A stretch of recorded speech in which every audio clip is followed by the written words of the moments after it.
And with that, I would like to officially welcome everyone to this virtual event on the ending of the mandate of the UN Investigative Team to promote accountability for crimes committed by Daesh/ISIL, also known as UNITAD.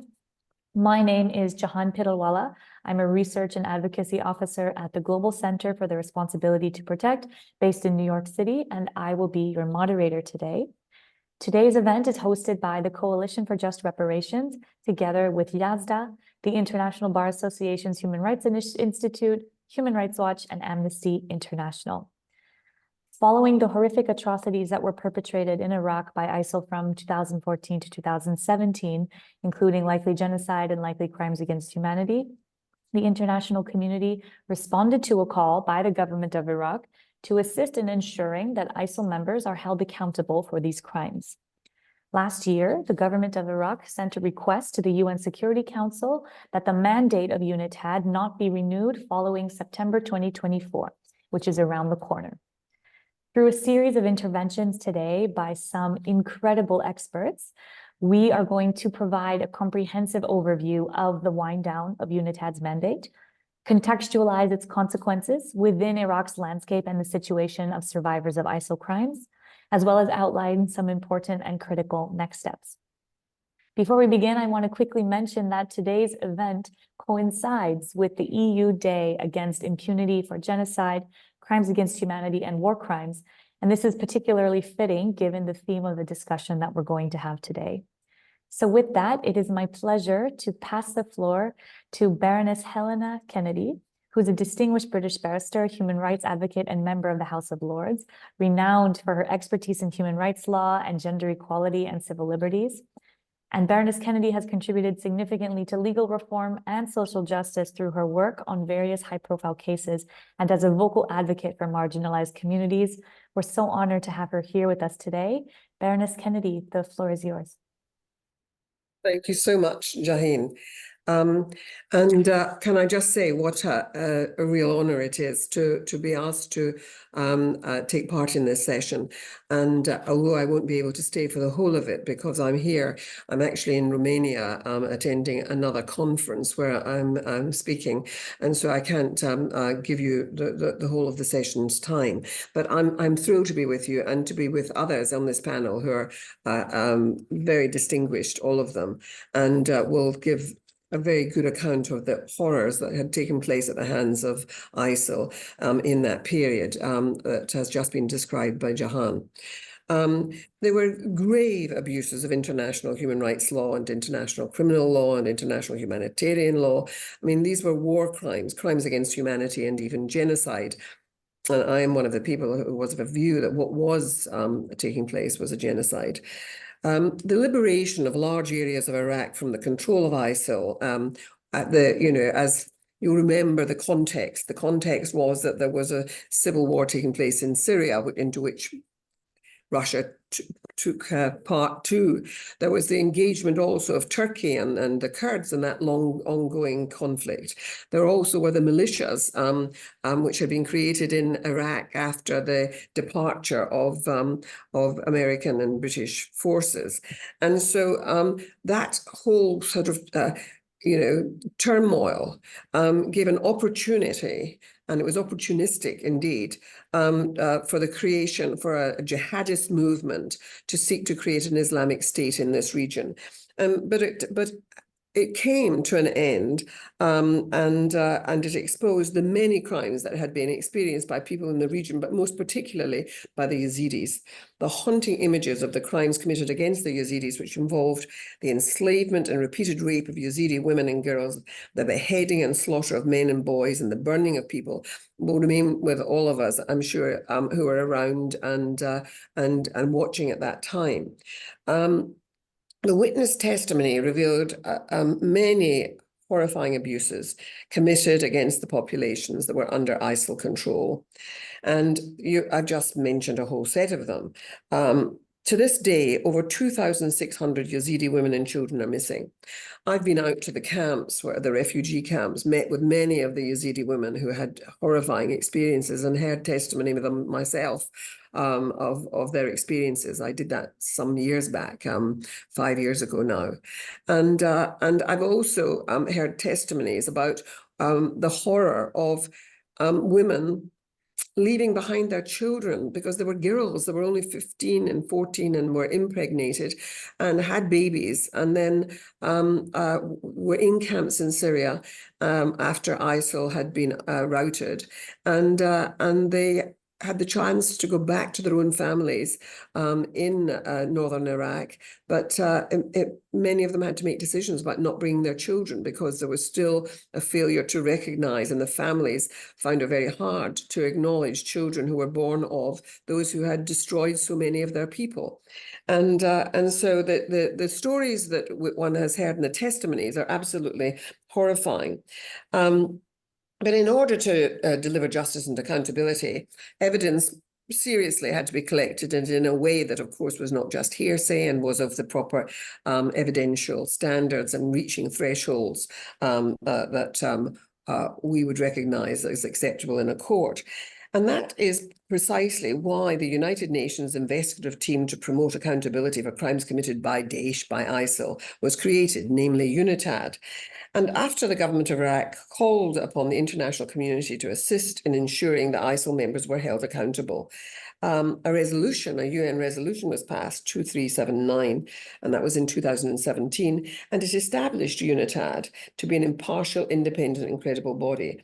And so it should be horrifying to all of us to find that now it is being dismantled, and yet the securing of justice has not taken place. But that body of material which exists and is held, that archive of testimonies, is so vitally important.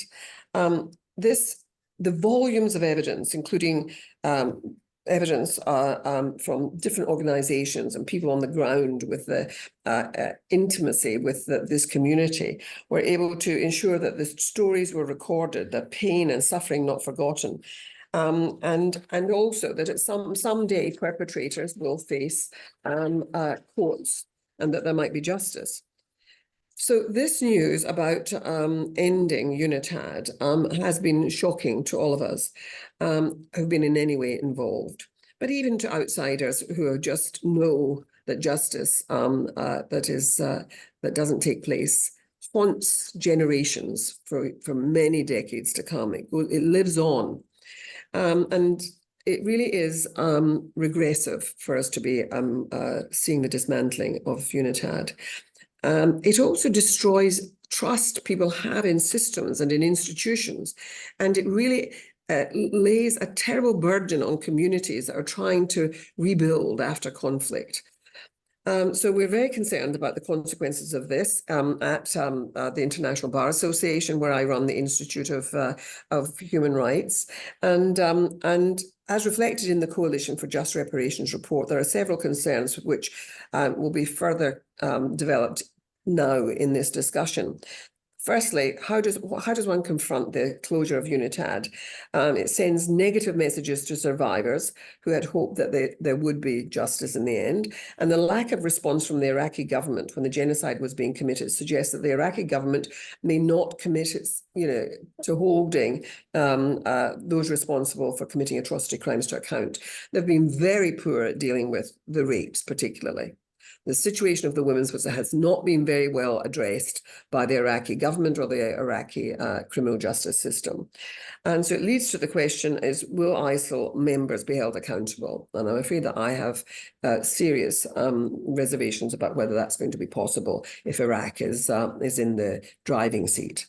Secondly, Iraq is not prepared to start prosecution of core international crimes for which the UNITAD collected evidence. Indeed, to this day, the Iraqi Penal Code does not criminalize genocide. It doesn't criminalize some of the other crimes that we would want to see being addressed. And thirdly, Iraq has yet to comply with international law and UN principles. And UNITAD may not be able to hand over to Iraq much of the evidence that it has collected.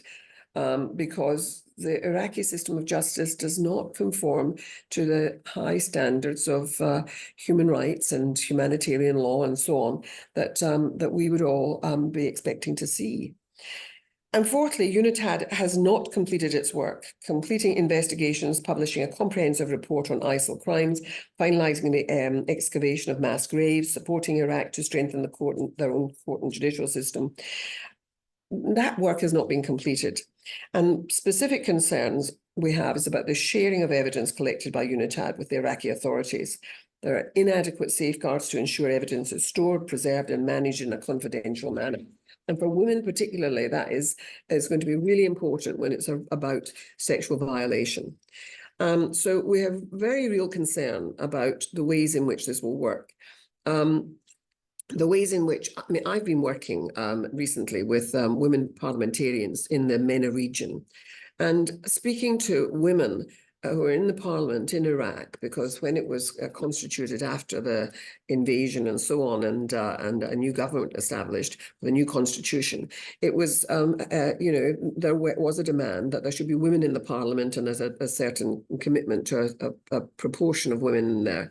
But I'm afraid that the women are not listened to when they try to raise suggestions of having laws on domestic violence, that there are proper laws on addressing sexual violence, that they meet with resistance, a very strong resistance. There's still no law to deal with domestic violence, and the woman parliamentarian who addressed our cohort on this spoke about how the men stand up and laugh and jeer when it's raised and say that women need to be controlled and kept in their place and so on. And so the idea that we're going to see justice, particularly for the women in this system, is not something we can be in any way confident of. So the presence of UNITAD gave the international community and the victims of atrocity crimes and their families hope and reassurance that justice would be served. The closure has taken away this hope, and we must do everything possible to renew this work. And I don't think that, I mean, the answer is not going to be, I'm afraid, leaving it with Iraq, and we have to be arguing for some other kind of international body to be created. So those are the words I want to leave you with. I hope that you will have fruitful discussions about this, but it's something that I personally take very seriously. If you spend time with victims, as all of you know, and sit with them and share and hear of their pain, of the hole in their hearts because they don't feel that there's justice on offer. The only way you can address that, and not to let it feed into future generations and to undermine community cohesion and so forth, the only way that you can do that is by providing some kind of justice. And we have to make our voices heard in demanding that for the Yazidi people.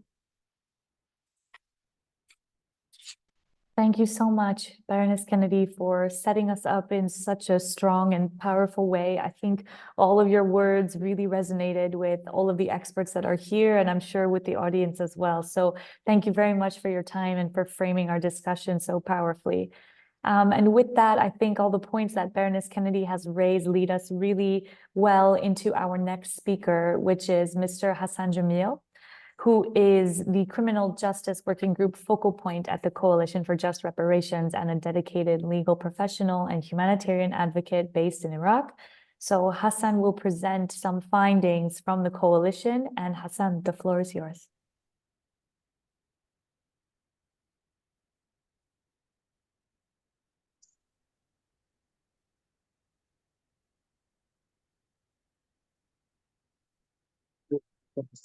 Take place to express the concerns, to express our findings, to be the voices of those who cannot speak up for this.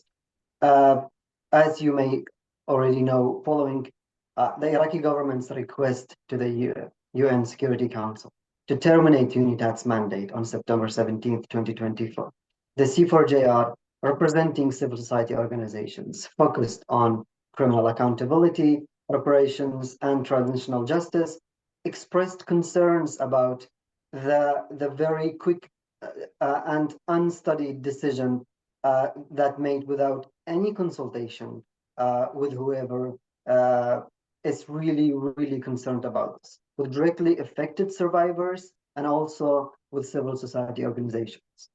In the upcoming period, C4JR was responsible.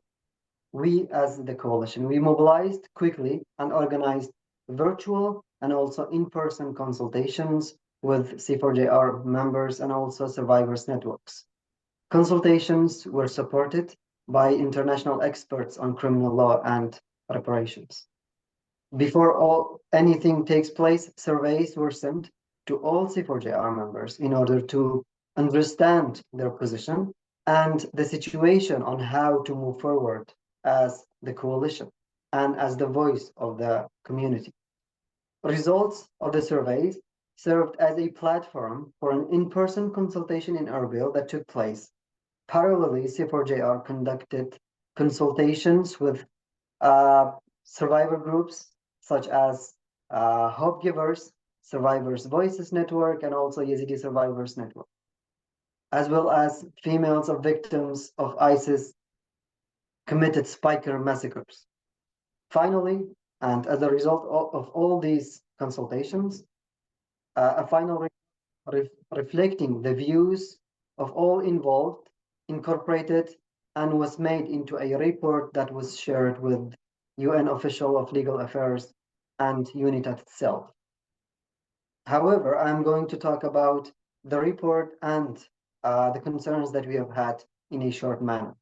The first concern that we have as the coalition and as the civil society organizations is that the decision of terminating UNITAD and also United Nations Security Council saying okay to this let down the expectation of survivors, because survivors had the expectations that UNITAD, representing UN, representing international community, will serve as a way out of the justice that they never saw inside of Iraq. The second concern that we have had, and those concerns, we are steps away of UNITAD getting closed. Iraqi government is looking forward of UNITAD to be terminated. UN is looking forward to just get out of Iraq, and those concerns are yet to be tackled. The second and very most important concern that we have is that Iraq as a country is not ready to prosecute the crimes, international crimes, genocide, crimes against humanity, and also war crimes, because we don't have that embedded into our legal system. We do have a draft law that is now being reviewed by the State Council, and yet we have not seen its way to the Council of Representatives. And that's the second. And also we have another concerns that Iraq as a country, it's yet to comply with international standards, because UN representing all of its bodies, they cannot coordinate with any country that had some of the standards in its legal system, such as capital punishment. And now we are wondering why this wasn't established, why this wasn't addressed the first time UNITAD was established. Now we do have a very serious situation of all the work done by UNITAD can go in vain because Iraq is not ready to comply with international standards. And also another concern that we have had is that UNITAD has not yet completed its work. Well, according to the TUR of UNITAD, according to the roadmap they have drafted, that UNITAD, it's not yet completed its work. And Iraq is saying UNITAD has completed their work. And we as civil society organizations, we see that UNITAD, it's still there to work.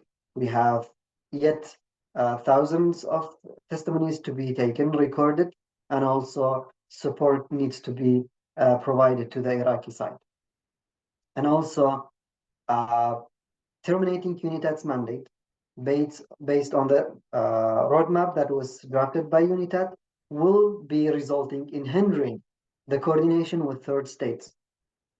This is going to work as a very, very difficult situation and a challenge, because the coordination now between UNITAD and the third states has resulted in more than 17 penalties and also more than 20 indictment, I believe. And this coordination will stop once UNITAD mandate was terminated. And this will be a closure to a very hope and the only platform that survivors have for justice in the meantime. And also some certain concerns have been brought up that we do know that 27 terabytes of data was delivered to Iraqi side, the Judicial Council. However, we are still looking on how these evidence was given to Iraq, and will these evidence be used actually, or will it collect dust and will not be seeing light in the future?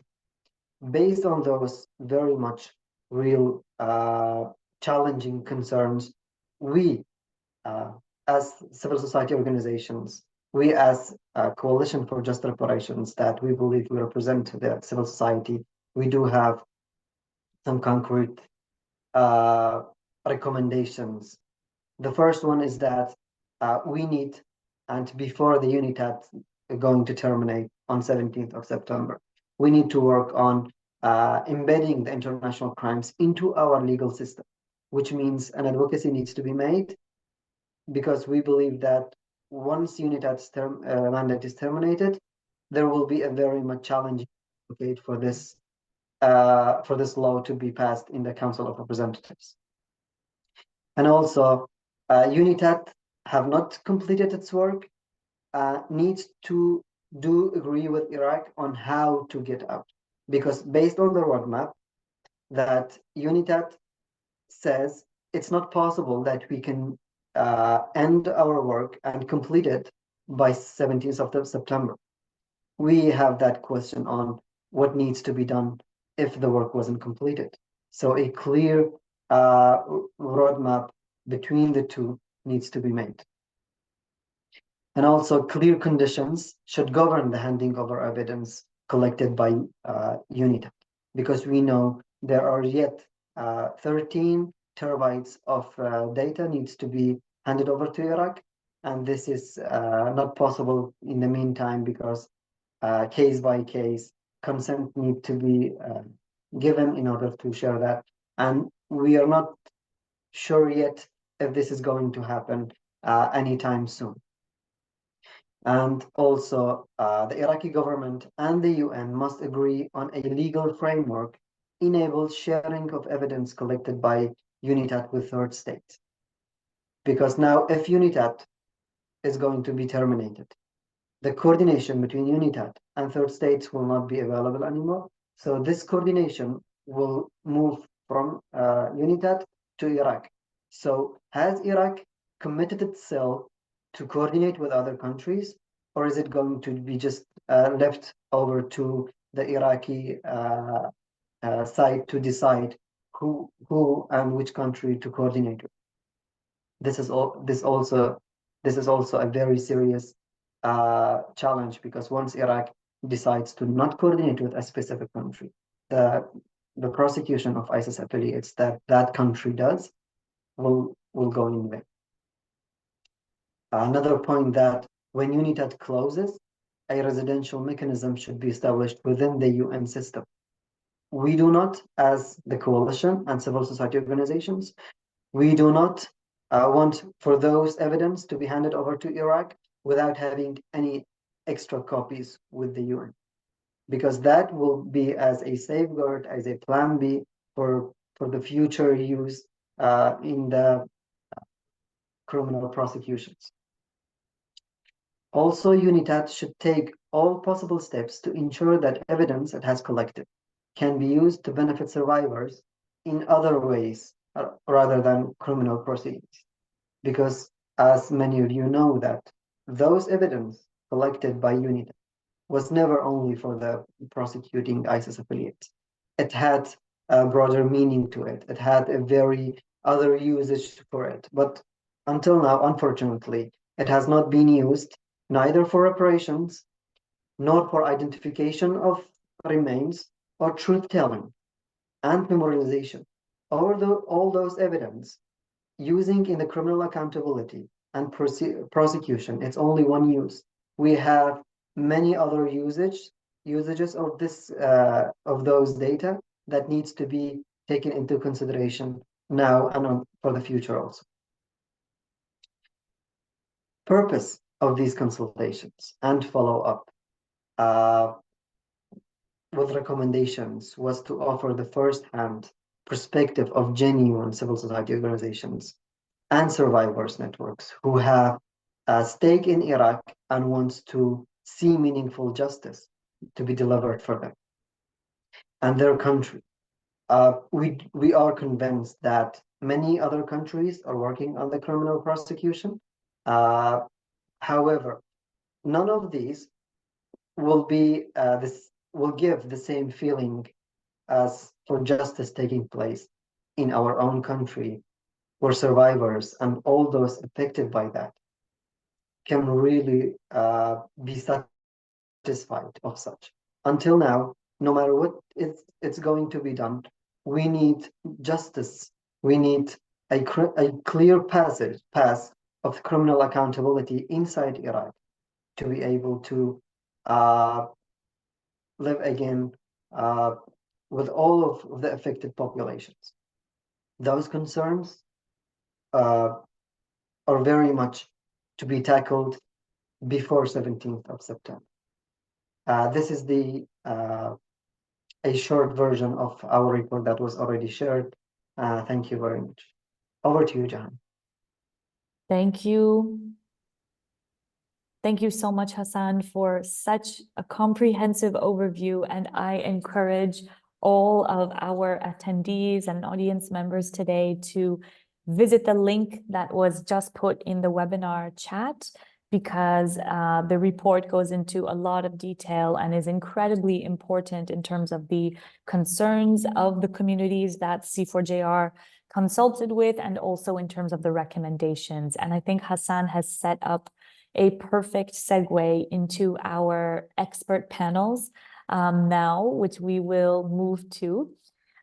Before we move into the discussions between the panelists, I would like to remind our audience members that there is a Q&A, question and answer box on Zoom. So if you have any questions that you would like the panelists to answer or that you would like to raise, there will be a moment for those questions to be addressed towards the end of our time together today. So if you'd like to react to anything in real time, feel free to put it in the Q&A box, and we will do our best to address most of the questions towards the end of our time together. With that, I would like to pass the floor to our first expert panelist, Natia Navruzov from Yazda. She is Yazda's executive director, which is, and Yazda is a Yazidi-focused global NGO established 3 weeks after the start of ISIL genocidal campaign against the Yazidi community in Sinjar. Under Natia's wonderful leadership as a member of the Yazidi community, Yazda has collected testimonies of ISIL survivors and documented evidence from crime sites, as well as collaborated with international and national bodies, including UNITAD. So Natia, the floor is yours.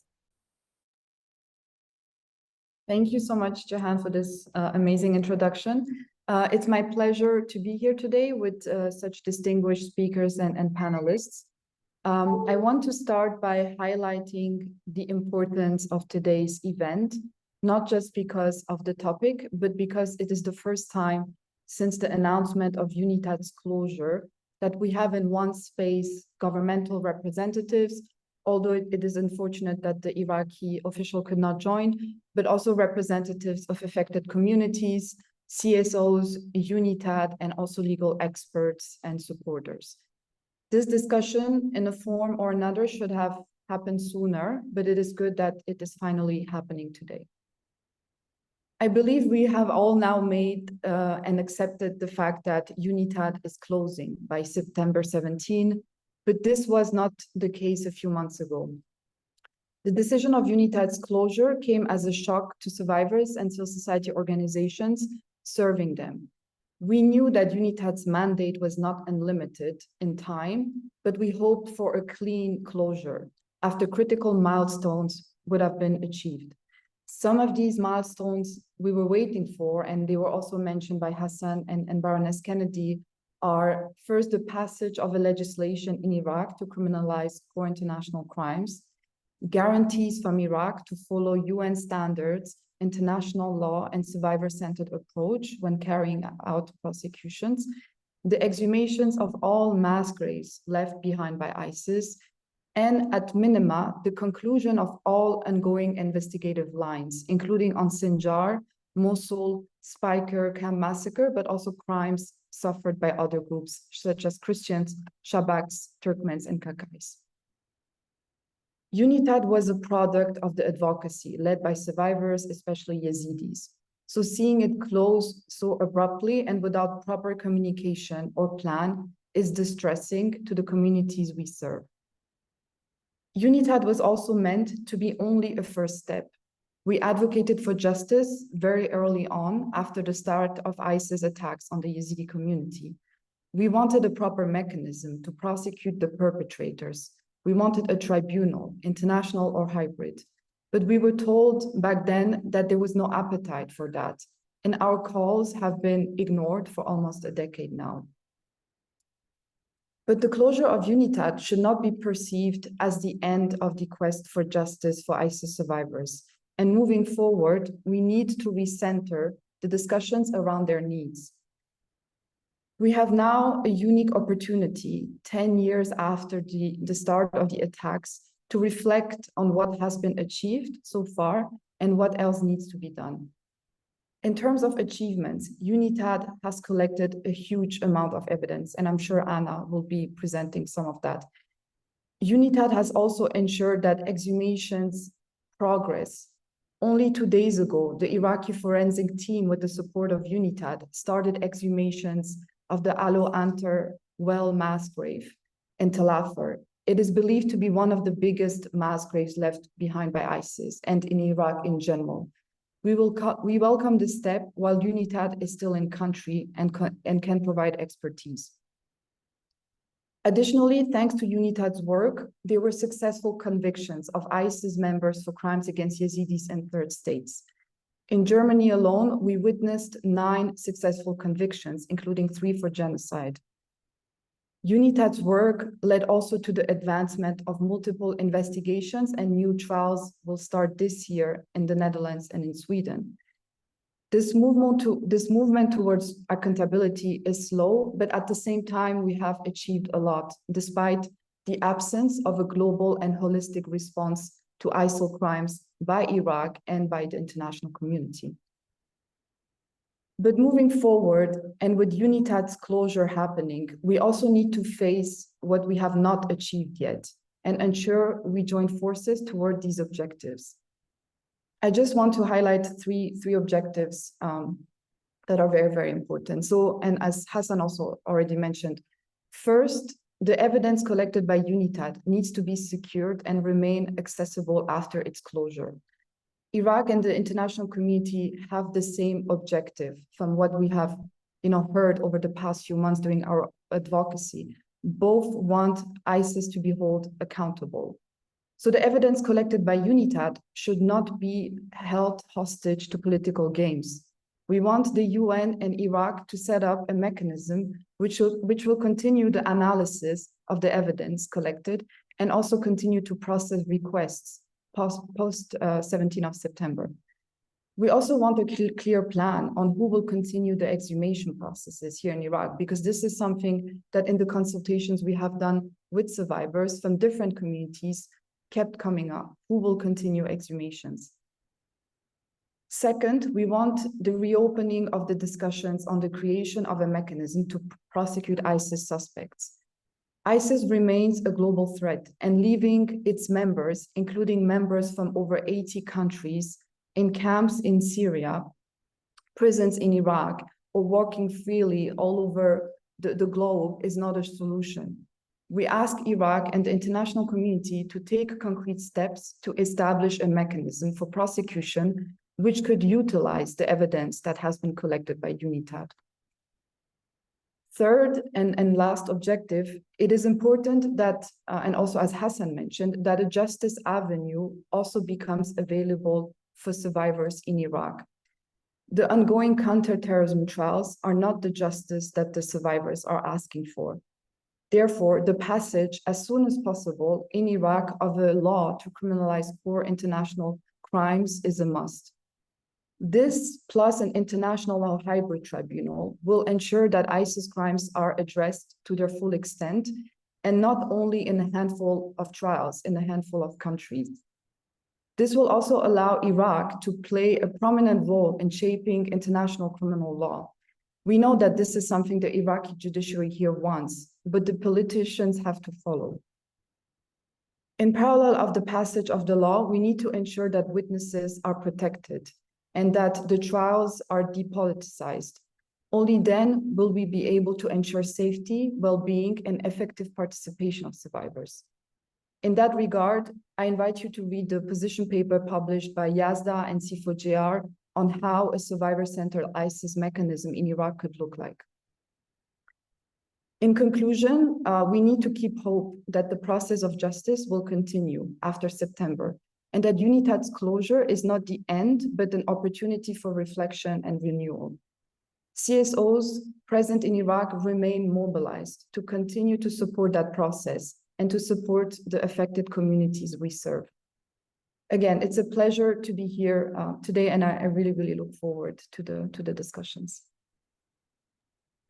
Thank you so much, Natia, for your wonderful remarks. And thank you for your final comment reminding that the continuation of the justice process is of the utmost importance following September 17th, when UNITAD's mandate will likely wind down, and for reiterating the recommendations for member states. I think it's, and the international community, I think it's an important message that I hope everybody takes away with them after today's event. So thank you. I'd like to now pass the floor to our second panelist, Shireen Kero Kudida. She's a member of the Yazidi Survivors Network and a member of the Survivors Voice Network. Ms. Shireen, the floor is yours.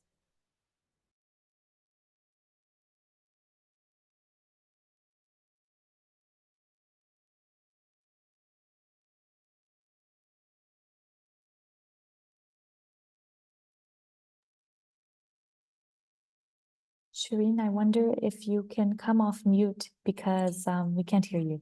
Thank you.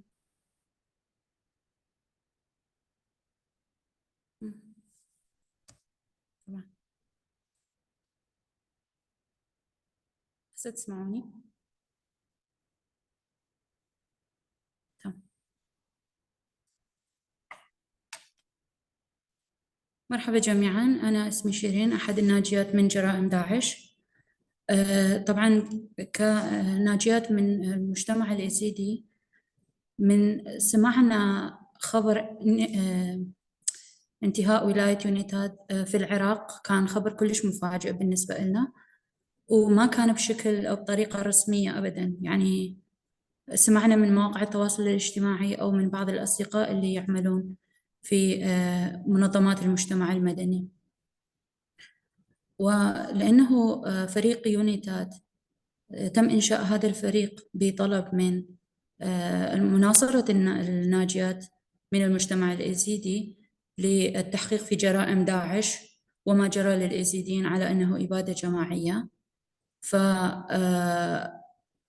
فالطريقة اللي سمعنا بها أنه ولاية يونيتاد راح تنتهي أدت إلى مخاوف عديدة وتساؤلات عديدة للضحايا وأهالي الضحايا من المجتمع اليزيدي، لأنه فريق يونيتاد ما خلص كل الإجراءات التحقيقية اللي ممكن أنه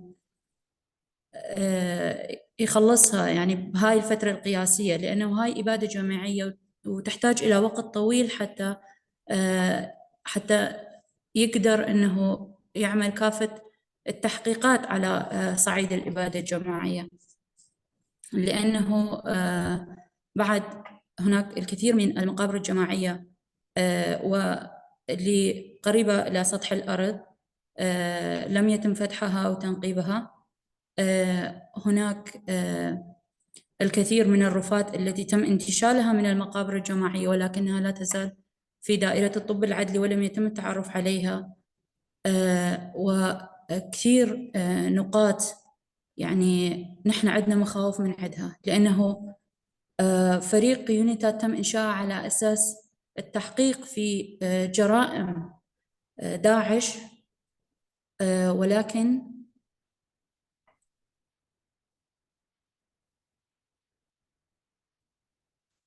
ولكن لم تنتهي هذه التحقيقات، لأنه هناك حوالي 50 قرية ومجمع في سنجار. فريق التحقيق الدولي عمل تحقيقات على عدة قرى ومجمعات منها، ولكن لم يكمل تحقيقاته بعد. فبالنسبة للجهة الجنوبية من جبل سنجار، فريق يونيتاد عمل تحقيقات على عدة قرى ومجمعات، ولكن بالنسبة للجهة الشمالية فقط التحقيقات اللي يعني عملها يونيتاد كانت على قرية حردان اللي هي قريتي، وأيضا لم ينتهي التحقيق بعد. فهنا عندنا مخاوف أنه إذا التحقيق، لأنه ما شفنا أي تقرير من فريق يونيتاد بخصوص انتهاء التحقيق على قرية حردان والأدلة التي جمعوها، فلم يعلنوا عنها أبدا. ولهذا عندنا مخاوف أنه هاي الأدلة وين راح تروح، شنو راح يصير بهاي الأدلة، لأنه بعد غلق مكاتب فريق التحقيق في العراق، هل أنه فريق يونيتاد راح يكون عنده مكتب ثاني بأحد الدول، راح يتم فتح مكتب آخر في أحد الدول ويتم استخدام هذه الأدلة والبراهين، أو أنه سوف يتم أرشفة هذه الأدلة والبراهين وتجميدها، لأنه الحكومة العراقية تطالب بهذه الأدلة والبراهين، ولكن الناجين والناجيات عندهم مخاوف كثيرة من أنه هذه الأدلة يتم تسييسها، لأنه الحكومة العراقية لحد هذا اليوم بعد مرور 10 سنوات ما أعلنت بشكل رسمي على أنه ما جرى للإيزيديين إبادة جماعية، بالرغم من وجود فريق التحقيق وعملهم، ولكنهم أعلنوا بشكل ضمني ضمن قانون الناجيات الإيزيديات.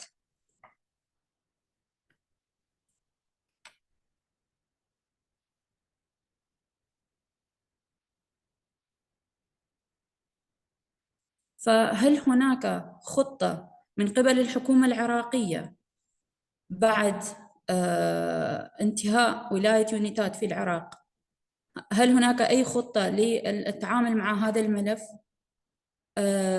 لأنه كما نعلم أنه الحكومة العراقية ليست مدربة بشكل أنها تتعامل مع ملفات إبادة جماعية. فهنا الكادر المعني بهذا الملف يجب أن يكون مدرب، يجب أن يتم بناء قدرات لهذه الفرق التي تعمل على هذا الملف. وأيضا إلى هذا اليوم الحكومة العراقية لم تخصص أي ميزانية لفتح عملية المقابر الجماعية أو لعملية التعرف على الرفات. فهنا فريق يونيتاد هم الداعم والممول لهذا الملف. هل سيتم فتح باقي المقابر الجماعية من قبل الحكومة العراقية بعد غلق هذا المكتب اللي موجود بالعراق؟ هنا عندنا كثير مخاوف وتساؤلات من إنه شنو راح يصير بعد أن يتم إنهاء فريق عمل يونيتاد في العراق.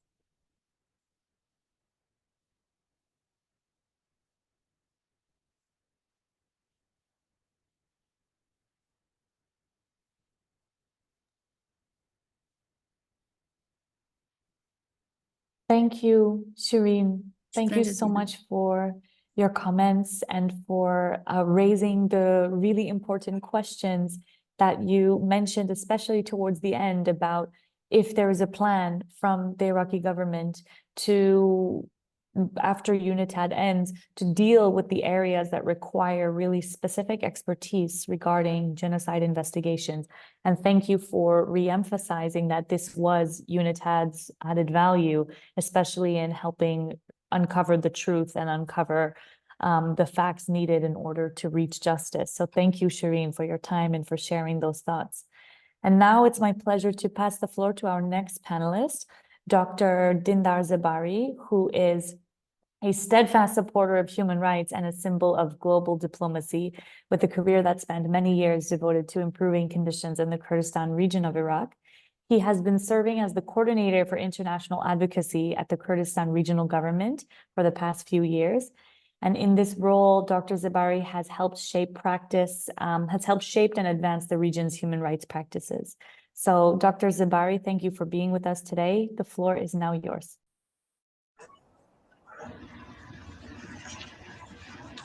Thank you.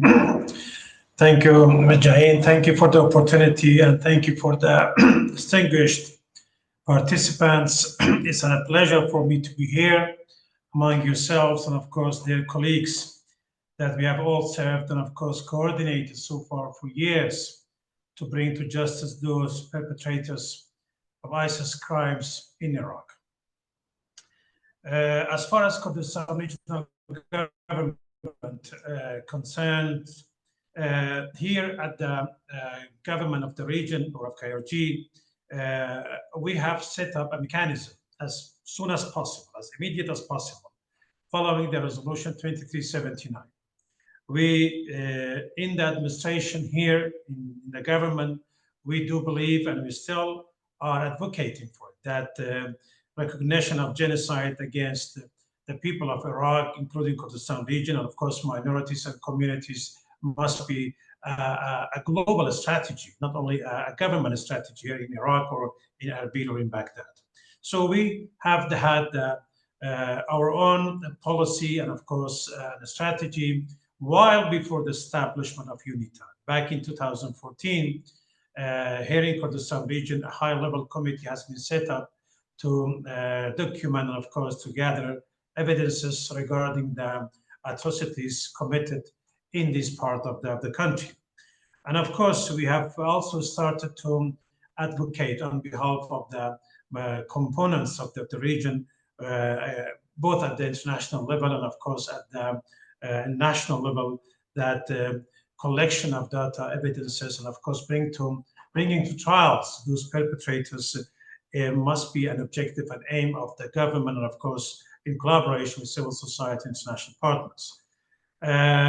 As is known to every one of us, liberated areas.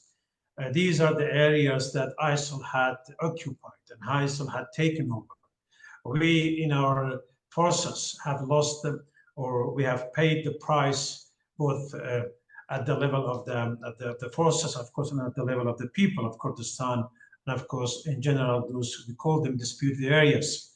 More than 1,800 Peshmerga forces have lost their lives to liberate those areas. 11,000 Peshmerga forces are injured, and they are now incapable or incapacity way in their own families. We have paid a bigger price to liberate areas, starting from Kalar, Kufi, Diyala, Salahuddin, Nainawa, all of those areas that without the presence, of course, and effort of our forces, it was impossible on ground to see that liberation so swift and of course quick.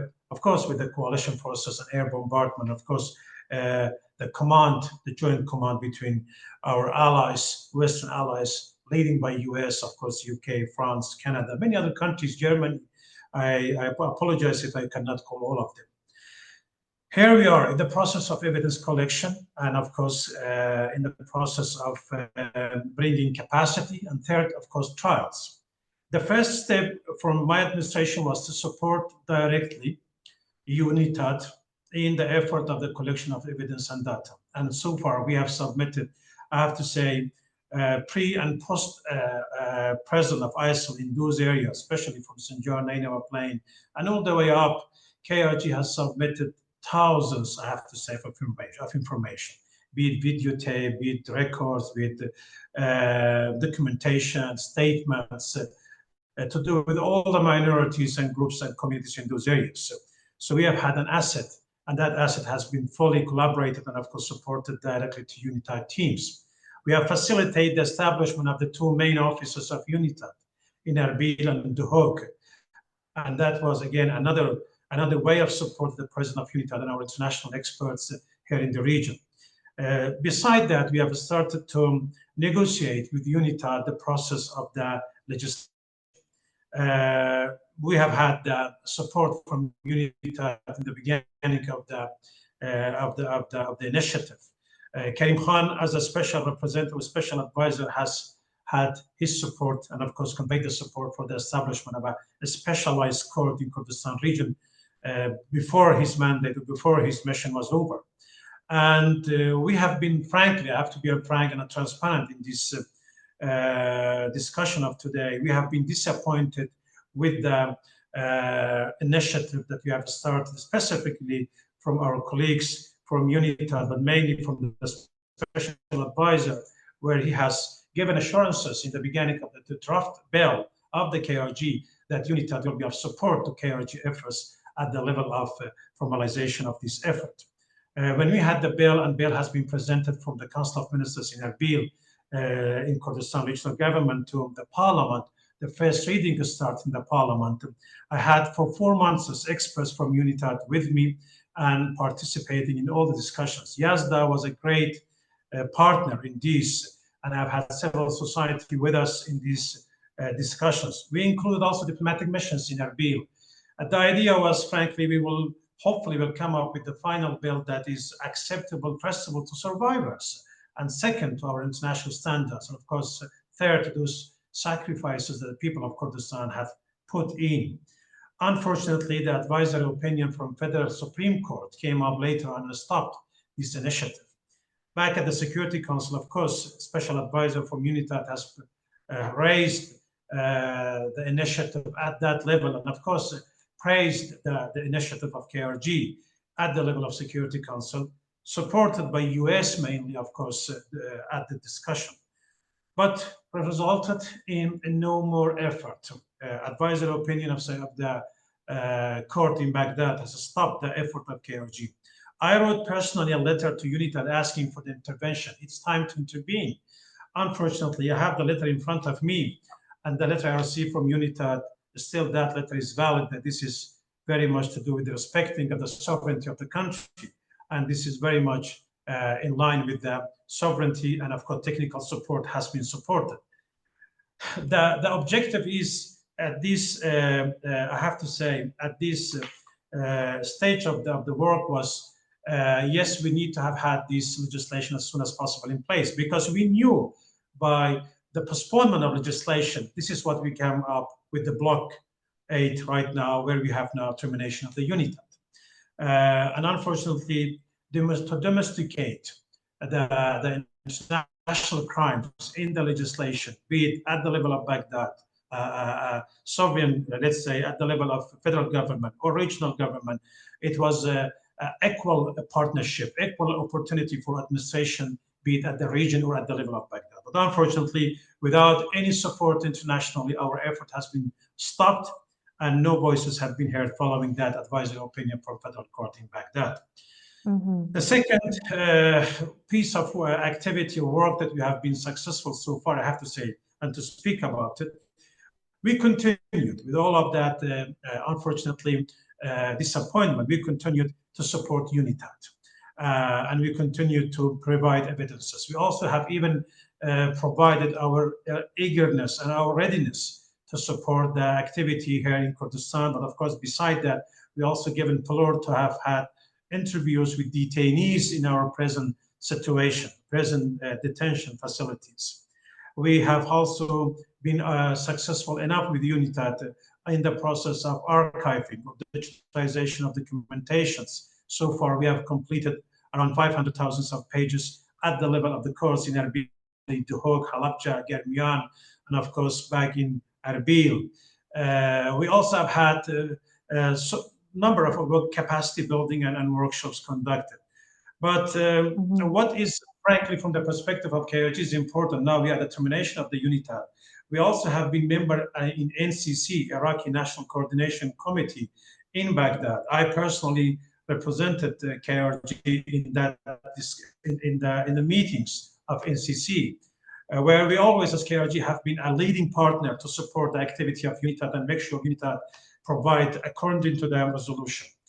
Unfortunately, we have not seen some of the progress that has been achieved at the level of Baghdad in KRG. Still, I've had discussions with UNITAD colleagues and lately with Anna Lipus, where she has visited me and visited Erbil. I thank her for the visit, and of course, we have more work to do as far as we have little time in our hand. But I think still we have not received from UNITAD no reports, no analysis, and of course, no sort of feedback from the information we provided. In Baghdad, there were a share of information in Baghdad to do with Sinjar situation, Badoush prison, crimes committed against Kaki, Shabaks, crimes committed against Christians, crimes committed on sexual violence, and of course, destruction of cultural heritage. These are very important for the future, hopefully trials in Kurdistan region. Just for information of colleagues, we also have had discussion with UNITAD to organize a coordination between judiciary in Baghdad and judiciary in Erbil to make sure possibly we will to include those international crimes, maybe successfully, somehow in Erbil, according to our anti-terrorism law that is in place, because we have already put on trials throughout the last 5-6 years, thousands of, or hundreds of, if I may say, of the ISIL members on trials in Kurdistan region. And we have, as you know, we have death penalty sustained in Kurdistan region, and we have been quite happy within our legislation to bring in more, of course, of those norms and standards included. To incorporate those 2 or 3 international crimes in our local legislation, that has been an aim and objective beyond that. But UNITAD has not been a successful partner to help KRG in making sure that those 3 international crimes are included in our domestic legislation. And of course, with our draft legislation that hopefully we have had by now, at least few cases on trials on international crimes. As far as the decision to terminate UNITAD, of course, KRG has not been consulted in that decision, or KRG has not been a key partner for the termination. The decision and the discussion purely is between UNITAD Security Council and Baghdad as a federal government. And even now, the discussion on the terms and preferences or whatever mechanisms of termination or Erbil is fully not included in the discussion in New York, in the discussion in Baghdad with UNITAD on those termination mechanisms. Unfortunately, what we come up right now with is a situation that we have complete internal sovereignty in Kurdistan region, and we have been the only authority that has confronted ISIL for months and of course stopped ISIL to advance and liberated those areas. But in time of the cooperation with international mechanisms, unfortunately, Erbil is not included. With third state countries, we will be keen to support them. And beyond all of these, I have to say, restrictions, we will be quite happy to support the international platforms, international trials, and Erbil will continue with this because we do believe in the recognition of genocide, and it has to be a recognition that is not only to help our Yazidis or any other components, it will help definitely Iraq in general, and of course, Kurdistan also. Thank you. Thank you so much, Dr. Zebari, for all of your comments and for sharing the efforts that are being led by the Kurdistan Regional Government and for sharing your thoughts with us. I'd like to quickly mention before passing the floor to our next and final speaker for this section of the event, I'd like to mention that some representatives of the government of Iraq were indeed invited to speak at this event, but unfortunately were unable to attend. And with that, I would like to pass the floor to Ana Pero Lopez, the Acting Special Advisor and Head of UNITAD, who assumed her responsibilities at the beginning of April. And she brings over 20 years of experience in the field of international law, including various roles in the UN and in the government of Spain. Ana, thank you so much for being with us, and the floor is yours.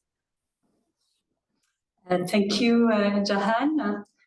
Dear NGO partners, dear Dr. Zebari, esteemed participants, dear colleagues, I'm very pleased to take part in this panel discussion today, and I wish to thank the Coalition for Just Reparations for this opportunity, for bringing all these persons around the table, and more generally for your tireless work in support of accountability for ISIL's international crimes committed in Iraq. I actually just came back from Erbil and the Hook, where I met some of you, actually. I met civil society organizations, affected communities, victims and survivors. I also met with Dr. Zebari. As you know, UNITAD is going indeed through challenging times. The challenges have been expressed by all those that preceded me today. We are now racing against time to organize a plan for the orderly closure of UNITAD by 17 September of this year, following the adoption of the resolution of the Security Council in September 2023. As you know, UNITAD was established upon the request of Iraq and could only operate with the cooperation of the Iraqi authorities. Our focus right now, over the next weeks, is on the one hand, on the completion of as much substantive mandated activities as possible, and as I repeat, as much as possible, because indeed, as it has been highlighted by some of you, it does not mean that necessarily we will be able to complete all activities. And at the same time, we are organizing the closure and the liquidation of the team. As Natia and I think other colleagues have been mentioning earlier, we are still doing substantive work, and we just started indeed the exhumation of one of the biggest mass graves. As the time I have right now for these initial remarks is limited, I would like to focus on two specific points. The first one is that it is fundamental to ensure that the legacy of UNITAD remains and that its achievements are acknowledged and not forgotten. This legacy is not only about UNITAD, it's obviously also about the victims of ISIL crimes in Iraq and their quest for accountability. We sometimes hear, and I think I also heard it today, some narrative about the lack of concrete achievements of UNITAD. In this regard, allow me to recall UNITAD's mandate, which was to collect evidence of acts committed by ISIL in Iraq and to legally assess using international law tools that acts like murder, rape, torture, terrorist acts may actually amount to international crimes, in particular war crimes, crimes against humanity, and genocide. These legal assessments, as mandated by the Security Council, are an essential part of UNITAD's legacy for the victims. It is equally important to recognize UNITAD's contribution to judicial proceedings where victims and survivors of ISIL international crimes not only got justice, but also their voices heard. Such achievements resulted, as it has also been mentioned earlier today, in indictments against ISIL perpetrators in 17 third states. And such support has been provided in close cooperation with the Iraqi judiciary. Let's also not forget the digitization and the centralization of all the evidence collected from different sources, which is a powerful tool for accountability. And beyond that, as also mentioned earlier, it's a tool for truth and for history.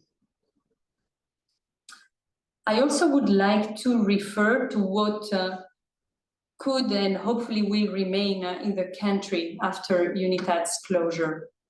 UNITAD has been building domestic capacity over the past 6 years, which is an important part of its legacy. Whether with the judiciary or with some executive authorities, such as the Mass Graves Directorate and the Medical Legal Directorate. The same holds true for supporting the capacities of civil society organizations in several areas, in particular for the provision of psychosocial support to survivors, as well as in enhancing the documentation of some civil society organizations. As we speak, we are continuing to provide as much capacity building as possible as we are closing at the same time. This comes at the request, I insist, of a number of Iraqi authorities and civil society organizations, which remain very keen on ensuring that there is a transmission of the team's expertise to the country. My second point relates to a concern that has been expressed by most, if not all, participants before me, which relates to the importance of being guided as we close by UNITAD's legal framework, and in particular by relevant Security Council resolutions and UNITAD's terms of reference. In this regard, I would like to stress that UNITAD remains under the obligation, and I insist in line with the terms of reference and UN rules and regulations, to ensure that informed consent from all information providers is respected regarding the information that those providers have given to the team. This is done on a case-by-case basis. And it is particularly important regarding witness consent. UNITAD, as a United Nations entity, has to respect informed consent and cannot share further the information it has without such consent. This was also recalled in the report of the Secretary General that was also mentioned earlier today, the report of 15 January 2024. Allow me to conclude by saying that I count on civil society organizations' support to ensure that this UNITAD's legacy and its contribution to accountability for victims of ISIL crimes remain. Your role over the years has been paramount and it still remains fundamental. I will be happy to engage further in the discussion on these and other questions, other points that have been mentioned by other participants. Thank you very much.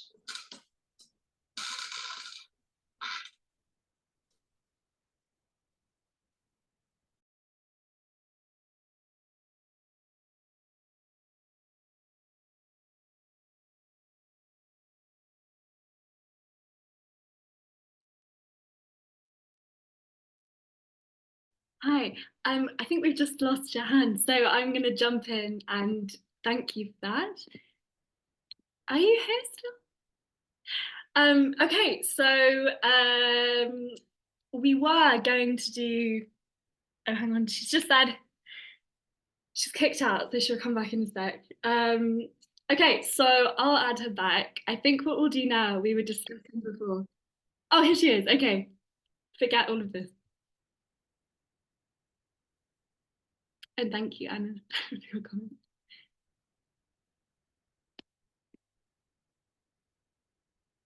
Okay, replace me, please. Hi, everyone. I'm very sorry that I lost connection for a brief moment. I heard all of what Anna very wonderfully shared with us, and thank you for providing some of the really important context of UNITAD's critical work as you also try to wrap up what's been a very intensive mandate. I know that we're supposed to have some time at this moment to ask some follow-up questions to the panelists, but in the interest of time, and because we have so many already great questions and answers that have come into the Zoom chat, I would like to propose that we actually move right on to our second set of panelists who are going to provide some reactions and reflections to everything our first set of panelists raised. And then we can do a collective set of questions and answers for all of our wonderful experts who have taken the time to be with us today. So I hope that you all in the audience and all of our speakers understand that it's better for us to be efficient with our time. So with that, it is my absolute pleasure to welcome reflections and reactions and further remarks from a further 4 set of experts. The first of which will be Sarah Sambar, who is a researcher in the Middle East and North Africa Division of Human Rights Watch, investigating human rights abuses in Iraq. And she's previously worked for the ICRC in protection of civilians and open source investigations and war crimes prevention. And Sarah, we're so happy to have you with us today, and the floor is yours. Hi, I hope everybody can hear me well. I'll be quick in my remarks in the interest of time. I wanted to take this moment to kind of step back and contextualize this discussion a little bit broader inside Iraq. I think the other panelists did a really good job of explaining the implications of the end of UNITAD. And I wanted to sort of step back and see what that looks like in the context of other things that are happening. So I first started working in Iraq in 2018, and the difference that I've seen since then has been absolutely monumental in terms of reconstruction and increased stability, and just the general sense of safety that people feel. And this is something that's, you know, really to be applauded and encouraged. And I also see the Iraqi government really trying to turn the page on that very violent and horrific chapter in Iraq's history. But at the same time, we can only really turn the page once the last word of the last chapter has been written. And there are several outstanding things that remain to be addressed in order to be able to do that in a way that respects the needs of survivors and ensures that, you know, this stable period isn't just an interregnum between another cycle of violence. So there's 2 things that I want to highlight in that regard. The first has to do with the situation in Sinjar, where a lot of these survivors come from. The Iraqi government is currently poised to enforce a July 30 deadline to close the remaining 23 IDP camps in the KRI. Many, if most of the people living in those camps come from Sinjar, a region which is facing continued instability as multiple armed groups compete for control. Reconstruction has lagged, government service provision is minimal, inadequate, and in some cases entirely non-existent. And many IDPs that I spoke with, one of the big things that they mentioned, in addition to the lack of services and the government's failure to pay compensation to people as a barrier to their return, was simply trauma and the fact that there has not been that justice and accountability. And, you know, we can only imagine how difficult it must be for somebody who's experienced some of the worst crimes possible to have to go back to the place where that crime has happened and know that their perpetrator is still out there, hasn't been punished, hasn't faced accountability, in addition to the fact that there's still mass graves that remain to be exhumed, all of which were things that UNITAD's work was essentially contributing to. The second thing that I want to highlight is about the other side of the coin, which is to do with Iraq's justice system. As people on this call will know, in the years following the liberation of territories held by ISIS, thousands and thousands of trials happened. And these trials were marked by serious flaws in due process. Fair trial guarantees were not respected. We had thousands of people getting convicted on the basis of mere affiliation to a terrorist group without ever being charged with actual crimes. And for people that did commit crimes, to the survivors of those crimes, affiliation is not the thing that they're seeking justice for. And on the other hand, it also means that there have been many people that have been wrongfully imprisoned. Both Human Rights Watch and Amnesty have been reporting on the resumption of mass executions in Iraq, which is another particularly concerning trend, especially for UNITAD and the safeguards that have previously been mentioned in terms of sharing evidence with states that do have capital punishment. But it's also important for people that have been wrongfully convicted and making sure that only those who are truly guilty are being punished for crimes that they did indeed commit. So yeah, there's still a long way to go before we can really say that Iraq has moved out of this sort of post-conflict period and into what I hope, and what I'm sure everybody on this call hopes, is a new era in the stability and prosperity of Iraq. But that's only going to be possible if we really truly address and take seriously the needs of survivors, the need for justice and accountability, and, you know, being able to move forward from that in a holistic way that respects the wishes of survivors. So I'll leave it on that note and hand back to Jahan.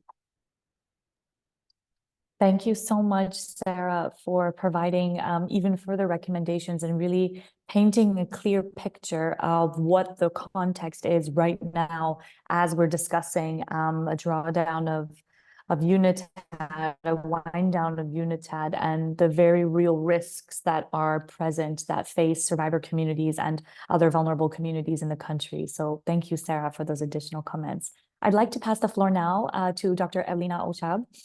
Dr. Ochab is a program lawyer with the International Bar Association's Human Rights Institute and a co-founder of the Coalition for Genocide Response. Dr. Ochab works on the topic of genocide with a specific focus on the persecution of ethnic and religious minorities around the world, including the Daesh genocide against those vulnerable communities in Syria and Iraq.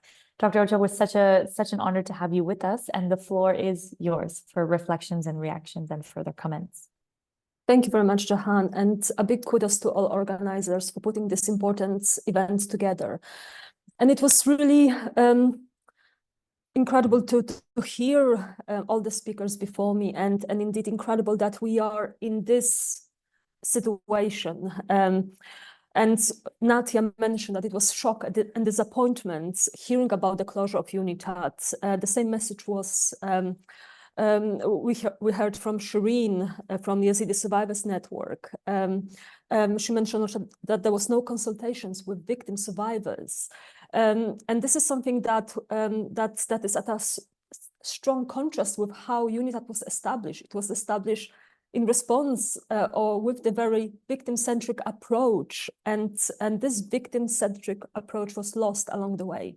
And indeed, the closure of UNITAD is precisely moving away from the victim-centric approach, forgetting about victims and focusing mostly on what Iraq wants or doesn't want in this case. So thank you very much for those important contributions. And something what Hassan mentioned as well that stayed with me is that the work is not finished. No matter what Iraq is trying to say, the work of UNITAD is not finished. A lot of testimonies have to be collected, they have to be analyzed, processed in order for them to be, so that we can actually use it to ensure justice in the future. So these are very important messages from the community that we cannot ignore. And something what also I think comes very clearly from the conversations that we had earlier today is that the closure of UNITAD is really premature, that the work is not done, no matter what others say. But also what Sarah just mentioned right now, also about the issue of sending people to Sinjar, despite the fact that the area is not safe. And without basic services there as well, really not securing the future for the community there. I think this is, again, a very important message. And those two, the closure of UNITAD and also sending people back to Sinjar without any safety, without any basic services, they aim to create a fiction that Sinjar is safe and the community is safe there. It's nothing more than just fiction. We know and we hear that from victims, survivors, we hear from the community organizations working with them that the community is not safe, their future is not secured, and we need to do more in this regard. And the last two and a half days I spent with two wonderful Yazidi human rights defenders who came to the UK to advocate on behalf of the Yazidi community. We had sessions in the UK Parliament, we had sessions with the government, with the FCDO.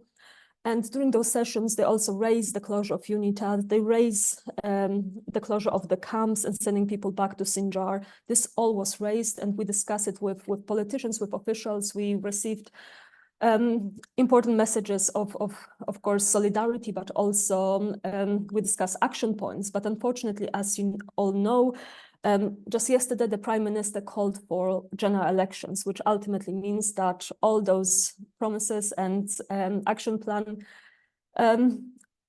will not proceed, and this is not something that affects only the UK. As we know, around the world, there are many countries that have general elections this year, and again, this will affect any kind of work that those governments and parliaments will be able to do, and that also relates to the work, whether in relation to UNITAD or any other actions to address the situation of the Yazidis. So I think we need to keep that this in mind. Very difficult year to do anything, but again, action is needed. And I'll just very briefly mention a few extra comments why we need to act and address the atrocities perpetrated by Daesh. The horrific atrocities by Daesh require comprehensive responses and responses that we have not seen to date. Before I briefly discuss some of the needed responses, I wanted to emphasize one important issue that too often is neglected in our discussions around the and response to the Daesh atrocities. Daesh fighters came from all over the world, thousands of them, including from Western countries, including the UK. And from the UK, we had over 900 British Daesh fighters who joined Daesh in Syria and Iraq and committed horrific atrocities there. And while their membership in Daesh as a terrorist organization is very often acknowledged, we don't necessarily acknowledge the fact that they participated in the atrocities, in the genocide, crimes against humanity, war crimes, and this has to be acknowledged by governments. To this day, we have not seen the international community doing its part in addressing Daesh crimes, with few exceptions. And for example, we've seen wonderful investigations, prosecutions in Germany, in the Netherlands, and few other countries.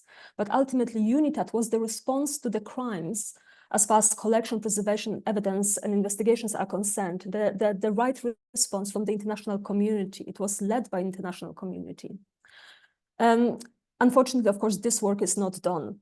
And once UNITAD was established, I was hoping that the international community would follow up with the establishment of an ad hoc tribunal for the crimes committed by Daesh, something I have been working on also with Peter Omczyk, the then Special Rapporteur on bringing Daesh to justice at the Parliamentary Assembly of the Council of Europe. However, there was no political will to do so, and this is also a shame. The work of UNITAD has been key to ensuring justice and accountability now and in the future.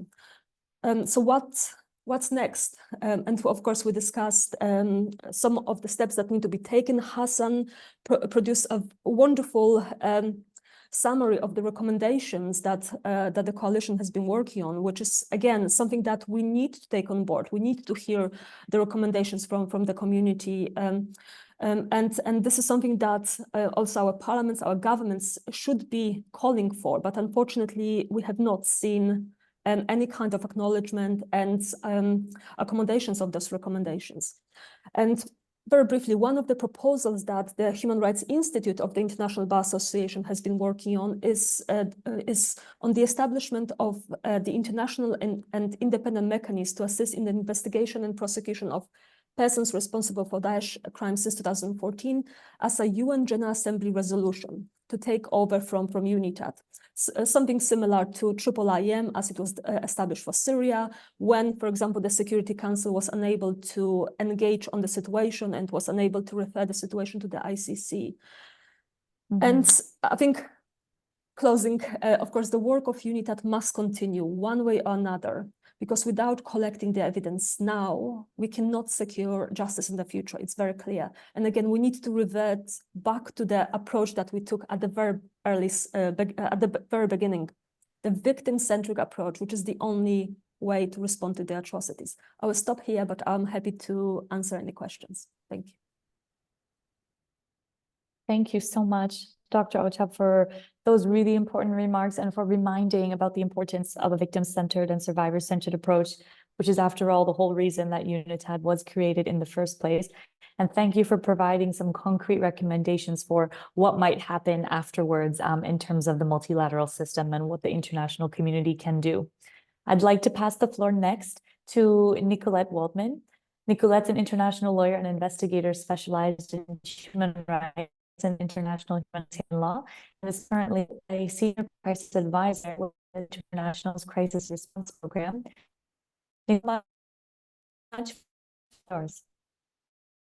Great. Thank you so much, Jahan, and thank you to all the organizers. I also wanted to take this moment to thank the Coalition for Just Reparations, an organization I have so much respect for. So, as so many have eloquently set out, we are at an incredibly bleak moment in terms of justice, truth, and reparations for victims of ISIS crimes. I want to first share a few reflections on just how dire the situation is, and then end with some thoughts on how we might be able to turn this crisis into an opportunity. So first, in terms of where are we now, I want to kind of give a reality check. And like Sarah, I want to broaden the discussion and bring in a perspective that isn't always touched on in discussions focused on accountability for ISIS crimes, and that is the situation in northeast Syria. It's such an important piece of the puzzle when it comes to justice for ISIS crimes, but often Iraq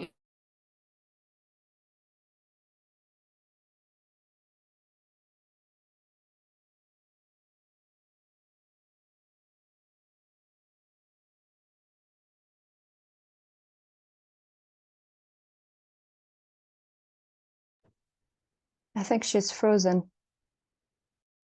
I wonder if we've temporarily lost connection with Nicolette. I know that everyone's having some internet challenges today. Seems to be maybe the theme of our event, besides the very important topic of UNITAD. So maybe so that we make the most of our time while Nicolette reconnects, I'll ask Nadine Reiner to come in, who was going to speak at the end, but I'll invite her to come now to speak if she's able. Nadine is a lawyer at the Office of Amal Clooney, specializing in international law and human rights. And over the past years, she's been involved in some precedent-setting human rights cases, including the world's first and only trial in which ISIL members were convicted of genocide against Yazidis. So Nadine, thank you for being with us, and the floor is yours whenever you're ready. Thank you, and thank you so much to all the organizers of this event for providing a much needed platform for exchange on this important matter. And thank you for the opportunity to speak here today in my personal capacity and bring in my perspective based on my experience as a lawyer in Amal Clooney's legal team. As many of you know, Amal Clooney worked very closely with Yazidi survivors, including Nadia Murad and Yazda, to support the UN Security Council resolution that established UNITAD. And at that time, as we have heard today, it was clear that this evidence gathering was intended to be a first step to be followed by prosecutions in line with international standards. Since that time, our team witnessed the value of UNITAD's work firsthand. As you may also know, Amal represented Yazidi victims alongside a local co-counsel in most of the criminal proceedings against ISIS members in Germany. We know that German prosecutors coordinated closely with UNITAD to gather evidence for the successful prosecution of ISIS members, including for genocide. UNITAD also helped identify and interview key witnesses. And it's not just these German prosecutions. State authorities from 20 countries have submitted over 200 requests for assistance to UNITAD, and these numbers were only expected to grow further. As we have also heard today, no serious efforts have been made to launch international crimes prosecution against ISIS members at scale. These trials in national courts are the only pathway that survivors right now have to hold perpetrators accountable. So it was a major setback for the pursuit of accountability when the Security Council voted last year to end UNITAD's mandate, especially as it did so with no plan as to how the evidence will continue to be used for accountability purposes. From our conversations with national prosecutors, we know they are particularly concerned about their access to witnesses and coordination to get witness testimony. As we have seen in the Yazidi cases in Germany, the convictions often rest on the testimony of just one key witness or victim. Similarly, UNITAD's analytical work products have helped national prosecutors to identify perpetrators. National authorities would certainly benefit from continued access to this potentially critical evidence considering that ISIS spent its net globally and attracted over 40,000 people from more than 80 countries at its peak.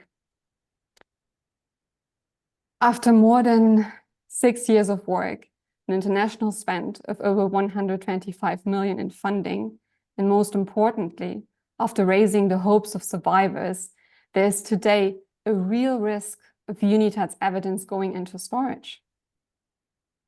This means that the ongoing efforts to hold ISIS members accountable for some of the gravest atrocity crimes will be significantly hindered. And it is particularly troubling that this comes at a time when ISIS influence is growing, presenting a global security threat once again. I think we all here agree that we cannot allow this to be UNITAD's legacy. And there are options to make sure that this doesn't happen. We just need states to make this a priority. From my experience working on these cases and conversations we had with survivors, I want to highlight 4 points that I would consider to be baseline in any discussions about what should happen once UNITAD's mandate ends, which echo a lot of what we've heard here today. First, UNITAD's evidence must be securely preserved in a way that it can continue to be analyzed and made accessible for future accountability purposes in legal systems that respect international standards of due process. Second, the UN and international community must finally, and I say finally, develop a long-term vision of justice for survivors of ISIS crimes, with clear guidance as to how the evidence collected by UNITAD, as well as other UN bodies, will be used to ensure the systematic prosecution of ISIS crimes at scale in fair and transparent proceedings.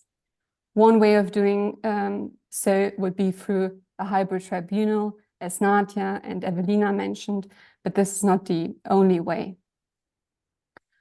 Third, it is imperative that the process of winding down UNITAD and determining the next steps takes into account the views of survivors and Iraqi civil society and is clearly communicated to them. The decision to close down UNITAD was already taken without consulting survivors. And so far, we have not seen efforts to involve civil society in discussions concerning the active repository that was proposed by the Secretary General in his January report. And this takes me to my final point. Right now, we are 4 months out from the date when UNITAD's mandate will end. But we still don't have any concrete proposals for what comes next. There are a couple of different options that have been circulating, and the most prominent being the active repository proposed by the UN, but we still don't understand the contours of this. And the Secretary General himself stated in his report that this could take many different forms. Evelina proposed another follow-up mechanism for UNITAD, created by the UN General Assembly. And another option would be to establish a single body to store and analyze evidence from terminated UN investigative bodies and courts that could then continue processing requests from national authorities and proactively assist international accountability efforts in accordance with UN standards. And this would serve a broader purpose too, because the question of how to preserve evidence and manage it once a UN body's mandate has ended is a recurring challenge. Today we're discussing UNITAD's legacy, but at some point we will face the same questions and issues in the context of IIM or the IIM. So the closure of UNITAD could actually serve as an opportunity for states to address the structural gap in the international justice architecture in an efficient and cost-effective way. But at least to my knowledge, these are still just ideas. We are still waiting for states to turn these into actual proposals, which is what will allow the sort of open-minded and constructive dialogue that is desperately needed to begin. States made a promise to ISIS survivors when they created UNITAD, and I'm hopeful that through efforts of survivors and civil society organizations like the organizations here today, states will make it a priority and the promise will not be forgotten. Thank you so much. Thank you, Nadine, for those really critical and rallying cries to decision makers and the international community. I think I hope your reminders are poignant for everyone. And with that, I'm so happy Nicolette is back with us. Nicolette, please, the floor is yours to wrap up all of your important comments that you had started before. Thank you. Wonderful. Thank you, Jahan, and apologies. So back to the context of Northeast Syria. And I wanted to add a few points from that context. We found that there are now at least 56,000 people with perceived affiliation to ISIS held in at least 27 detention facilities and 2 detention camps, El Hol and Roj. That includes roughly 10,000 people held in detention facilities. That is mostly men and boys, and then 46,000 people held in the 2 detention camps. That's mostly women and children. Only a few thousand Syrians in the system have been charged and tried, and no foreign nationals in the system have been prosecuted for crimes committed while with ISIS. They're being held by the Syrian Democratic Forces, affiliated forces, and their civilian wing. We found that people held in this system, tens of thousands of people, are facing large-scale violations. That includes mass, arbitrary, and indefinite detention, mass enforced disappearance, gender-based violence, unlawful killings, and systematic torture. On the last finding, we documented 51 cases of torture in detention facilities run by the SDF and affiliated forces.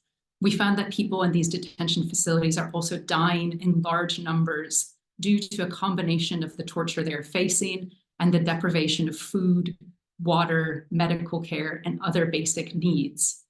We also found that many ISIS victims are being held in the system along with perpetrators, including scores, if not hundreds, of Yazidi survivors and many victims of trafficking by ISIS, including women and girls who were forced into marriage and boys who were forced to fight. We found that the justice system in Northeast Syria is severely marred by human rights violations. Convictions are largely based on forced confessions that are extracted by the torture that I mentioned. There are no lawyers. There are no meaningful appeals. Most appeals are a box on a one-page piece of paper that sometimes lead to further sentences and increased sentences.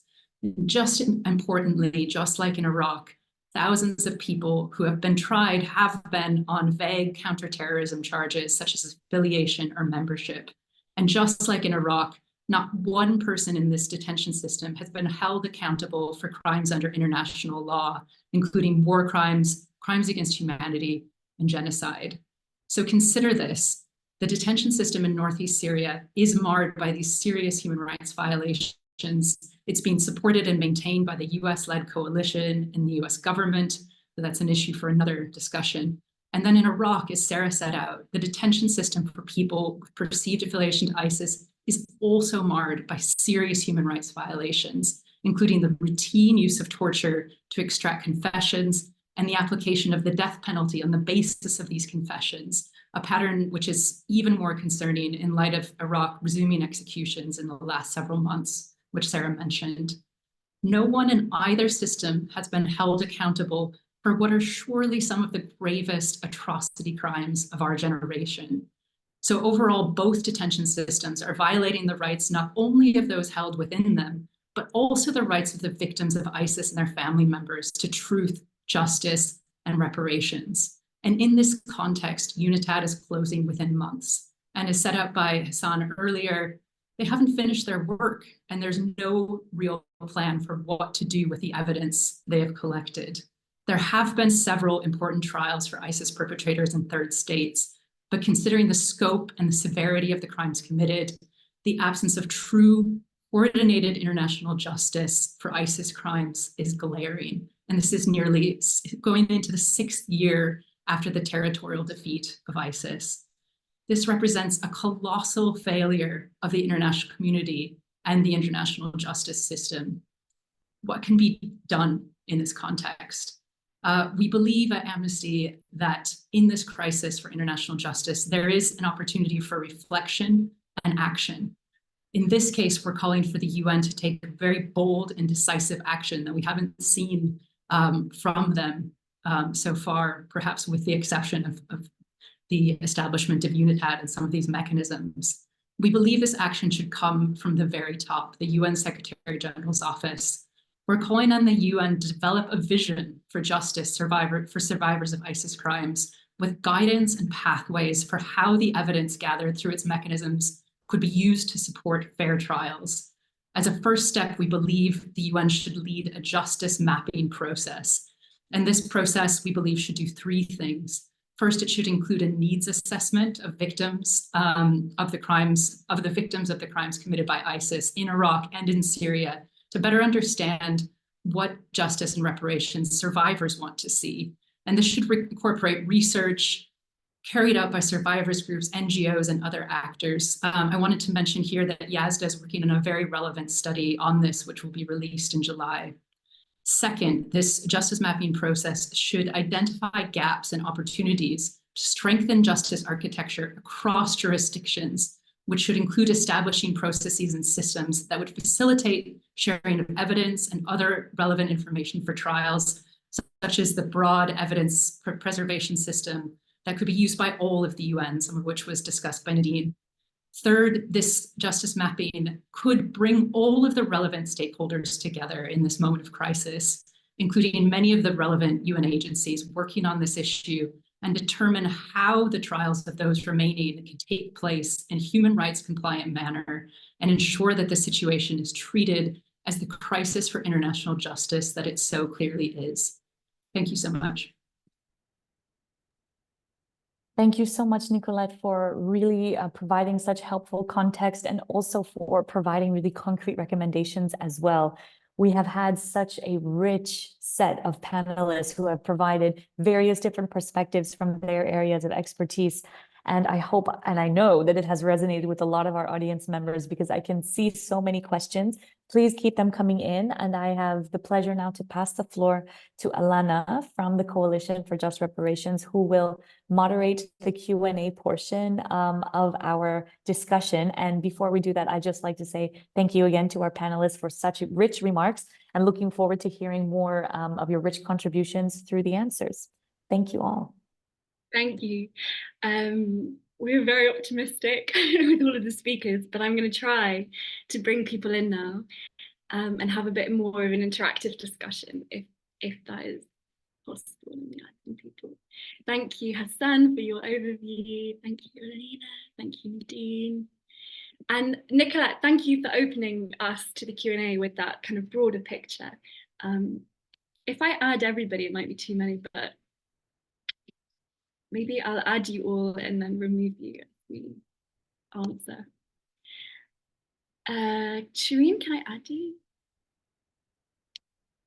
Okay, so thank you for starting with that kind of bigger, broader picture, because you were talking about the lack of bigger picture vision for justice. And of course, UNITAD was that for so many people, and now is very confusing. And we've had different responses from our different speakers today. I know Dinda Zabari was talking about how the KRG feels quite abandoned in this process. Survivors, Shireen spoke very eloquently about how they feel abandoned. And for those of us who are trying to follow the legal avenues for this, and I know Nadine and Iolina spoke so eloquently about that, it seems to make it even harder now, and we don't actually know where this evidence is going to go. I have a lot of questions on the evidence in particular. I kind of wanted to keep the broader theme of Iraqi justice just to start with, because I think it's so important to acknowledge the fact that everything is connected. You know, the Iraqis being transferred back to Iraq from Syria are also facing grievous judicial abuses, and evidence that should be being shared fairly or presented with authorities in Iraq from UNITAD's side isn't forthcoming, and it doesn't seem to be so. I wonder, Anna, if I could also add you to the Q&A if you're still here, because I have some questions for UNITAD in particular. She might go on. Okay, well, hopefully when UNITAD's here, we can move to that. Because a lot of the questions were about the lack of evidence. A couple of people saying, let me see if I can make them live. The hard drives being supplied to the Iraqi judiciary are, broken or unstructured information. Hassan spoke a bit about that. The 27 terabytes of data is raw, and so it's completely unusable. in for the Iraqi judiciary. So I guess if it's appropriate, Anna, to direct, can I direct this question to you? Are you able to join? I'm here. I'm hearing you, please. Okay. Can I add you to the screen? Are you able to respond to some questions to UNITAD? Sure. I'm on the screen. I'm not sure.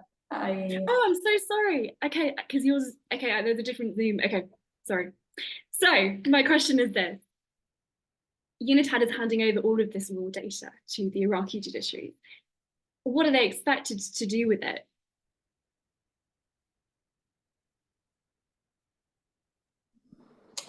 Thank you, Alana, for the question. I wonder if maybe the question is actually a question to be directed to the Iraqi judiciary. But from my perspective, what I can say is that UNITAD has committed to share in line with its mandate, and let me insist, in line with its terms of reference that has a number of conditions related to the sharing of information, but UNITAD has committed to share as much as possible based on that information. After, obviously, the use that will be done of that information is something that is not really within our hands anymore. So basically, you can only hand over what you can, and that the Iraqi authorities will have to pick that up. I wonder if Dr. Dinda Zabari has any thoughts or comments on the usefulness of that.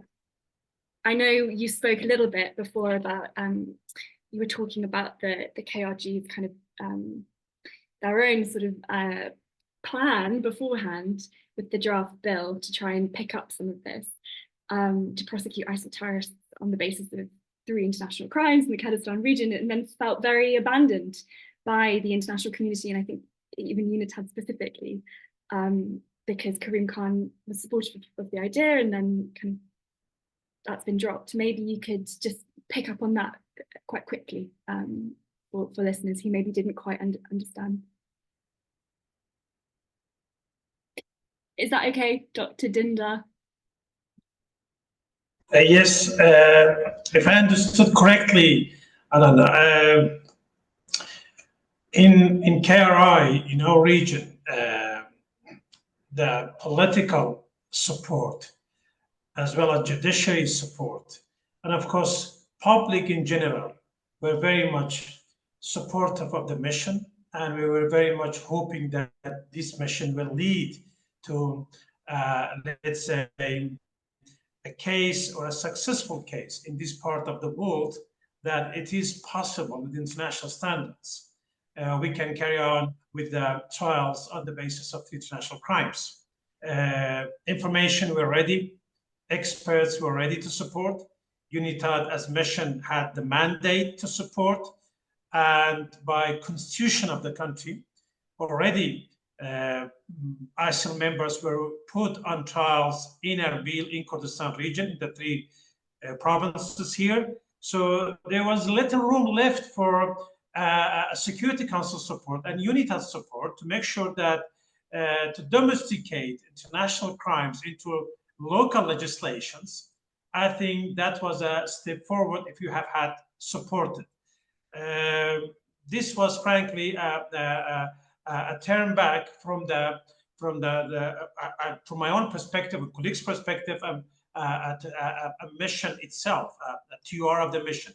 There is no indication in the 2379 UN resolution of Security Council that a court must be purely centralized, or there must be a centralized court in that part of the country, be it in Baghdad or Basra or other provinces. So frankly, a legal support to start trials and put up a jurisdiction, unfortunately, has sustained the whole process.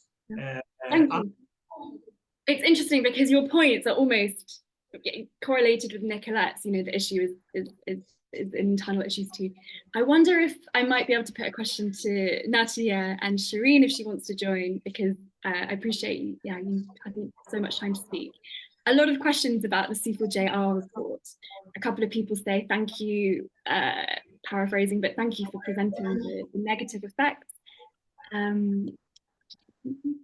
of UNITAD's closure so clearly. But what's not so clear is essentially what we were kind of just discussing, why UNITAD's mandate's not being renewed. Why does the Iraqi government want to end UNITAD? It would be nice just to get some frank comments on that if people feel happy to answer that, maybe Sarah Sambar also. And then sort of linked to that, another question directly for Natia.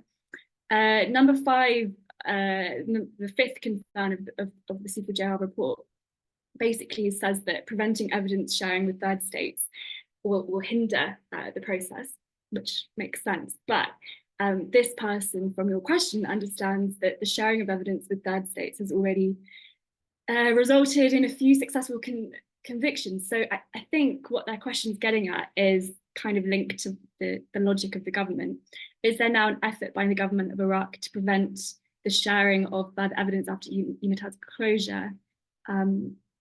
Which is why, okay, so maybe that isn't so clear, sorry. My question is, to Natia first and then everybody, why do you think this is coming now from the government? And linked to that, is there anything that you feel can be done to safeguard lots of this evidence? Sorry, it's a bit of a question, but Natia. Yes, that's all right. Thank you, Alana. I mean, it's a good question, right, of the why UNITAD is being closed. And I wish someone from the Iraqi government could have been here today to discuss this, and I don't want to speak on their behalf, but I do think that it fits into a broader narrative of, and as also Sarah said, of Iraq trying to depict the country as being now stabilized and not needing any support, neither from UNITAD nor UNAMI. UNAMI has also been around for over 20 years and is being closed as well. This puts us minorities in a very difficult situation, because this is not, what the minorities are experiencing on a daily basis. The situation here is still very difficult. Sinjar remains unsafe. Closing the camps without any proper plan is not what people want. And justice is just a prerequisite for peace. It's as simple as that. And not having justice and having UNITAD closed is very distressing. So I think from the beginning, UNITAD's mandate was difficult, because it was setting this requirement that UNITAD, the UN and Iraq meet halfway. The UN collecting the evidence, and then Iraq taking these steps that the terms of reference very clearly lays out, passing legislation, being in line with UN principles. And I do think that UNITAD, in a way, did its best in a very difficult environment, but Iraq did not moved the process forward. KRI, as Dr. Dindar Zebari said, tried as well, but the response also needs to come from Baghdad. And I think it's very unfortunate that they are not represented today, and that we're having this conversation without them, because UNITAD is being closed, but what's next? And Baghdad needs to also explain this. I think the second question was on preventing the sharing of information with third states. Sorry, I completely misasked it, but I think you understood the question. So yeah.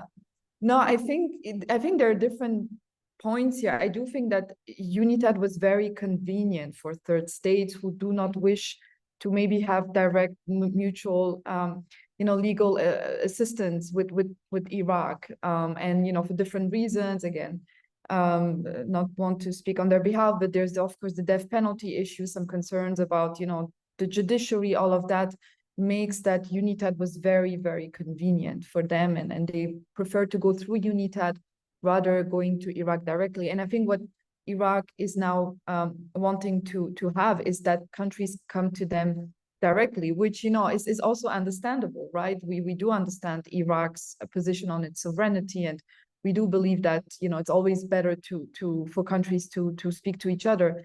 But again, I think Iraq completely ignores the fact that they also need to take some steps to give reassurances to these countries, to survivors, so that the process can continue. And what is right now happening is that, and as Nadine said, we have no idea where this evidence will go, although it has been supporting many states. And the risk is that, and as the Secretary General report also highlighted it in January, the risk is that it ends up literally in a basement in New York without, with some access, of course, but without proper resources to handle like thousands and thousands of pieces of evidence.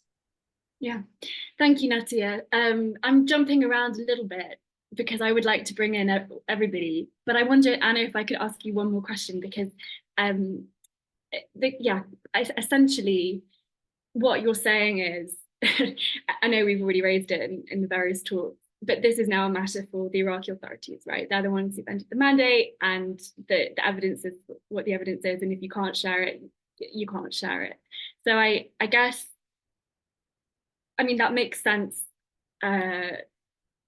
logically, but it just leaves a lot of holes. And I wonder if there's anything else you can add to what you think might happen. I mean, obviously UNITAD has the roadmap report, and we're doing, like you said, lots of capacity training with other CSOs to try and kind of get them to the position where they can try and apply for evidence or submit and put together stuff.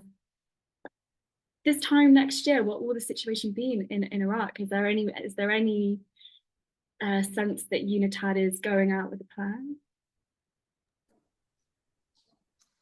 Okay, maybe two things. Thank you, Alana, for this comment. And indeed, I understand that based on the comments I have heard earlier, there's a major concern about, just to summarize with what you said at the end, where will we be in a year, let's say, from now? So, I mean, there's a part that obviously is not in UNITAD or even in the United Nations, more generally speaking, hands, which is what will happen in the country. So, as I was saying earlier, there is this mandate to share with Iraqi authorities as much as possible based on the terms of reference, which is always our legal framework. What will remain in the country, we are always, and this time as UN system, there is always a wish to provide capacity building through other means to the competent authorities in federal Iraq, in KR. We have been having discussions about this, about how the UN more broadly could support in-country after the closure of UNITAD in September. So that's one thing. The other thing is that based on the report of the Secretary General of 15 January, I understand that there is a question or a request, I would say, that is on the table of the Security Council member states, which regards the way the information that the United Nations will have, because as I was saying earlier, informed consent is the fundamental piece regarding the sharing of information. Is not the only one, is the terms of reference more in general, but which include these reference to informed consent and to the respect to UN rules, regulations, best practice, and policies. Based on that, there is this request on the table, as I was saying, of the Security Council to see if there is a way to preserve the information that the United Nations will have in a manner that would allow for a better access for future accountability processes. So these are the two, I would say, tracks. Okay, thank you. I guess lots of questions, I should say, that are being flagged about why is there no more accountability on what UNITAD has not done, considering there was millions of pounds, and it's clearly being ended in a very unfinished state. I guess, yeah, I should ask more questions to other people. Yeah. Okay, so this is a broader question again, and it would be really nice to hear from the other women on the panel. A question from Rizan Sheikh Dili, who says, collecting evidence statements from the complainant witnesses is obviously necessary in court. Until this moment, we have specialized courts to try ISIL. And the person who asked this question was a parliamentarian. in the last session of the Council of Representatives. He says when they legislated, the UNITAD team considered themselves to have a role in collecting evidence. And this person who asked the question says, yeah, until now, if an accused or criminal is present, he will be convicted of a crime. So he's basically picking up on the points that Sarah and Nicolette made, which is the issues with the Iraqi judicial system. And I guess I wish I could ask more questions to Anna about what UNITAD has done or hasn't done in terms of promoting, better judicial processes in Iraq. Okay, so another question. I think Shireen isn't on the call. I guess actually I'm just going to ask one more because this is linked to that. This is from Lily. She says, I've been recording civilian killings in Iraq since 2003 as the main researcher of the NGO Iraq body count. From the 2003 invasion until ISIS in 2014, they already recorded over 140,000 civilian killings. What has the UN bodies done to provide justice and reparations for those crimes against civilians? And then, I mean, she makes the point that by addressing crimes committed after 2014, that is already an injustice. So I guess I want to actually ask this to maybe Sarah Sambar would be best placed for this, because it fits in with what we're already seeing with the UNAMI being kind of slightly pushed. Well, yeah, anyway, the question is, the ending of UNITAD sort of is also tragic because it shows that no other investigations or attempts to provide justice for thousands of other people in Iraq have been taking place. So I guess the question is, well, I'm implying a question here, but my question linked to that is, this is a real shame for the international community, right? The Iraqi government's decision to end UNITAD's mandate, UNITAD's situation, which I understand and respect why Anna is unable to answer some of these questions because they're also being forced to leave. It kind of shows the reality of the justice system in Iraq quite clearly, perhaps, or maybe I should say the political situation. I wonder if you could maybe just provide some comments on Lily's points. Is there something that we could build upon, like Nicolette was suggesting, or is this really devastating for justice and Iraqis more generally? Yeah, Lily, I saw your question and I'm inclined to agree with you. And obviously in a perfect world, justice would be divorced from politics in a way that was truly focused on the law and survivors and what they need and, accountability and moving forward. But of course, we don't live in a perfect world, and questions of justice are inextricably linked from politics and questions of who wields power and how they do. As Human Rights Watch, we've been working on trying to get compensation provided to people that were tortured and otherwise abused by US and coalition forces during and after the invasion. And it's been an incredibly challenging process. That in addition to people that were killed during airstrikes, the past 20 years of Iraqi history have been horrifically bloody.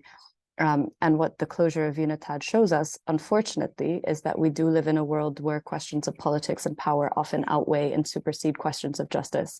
It's not a satisfactory answer. It's not a world that I personally, and that I'm sure many panelists and people on the call want to live on, and one that we're trying to change. But at the end of the day, it's the world that we live in and something that we will continue trying to fight to challenge. Thank you. Can I come to Irina, Nadine and Nicolette, and feel free to chip in.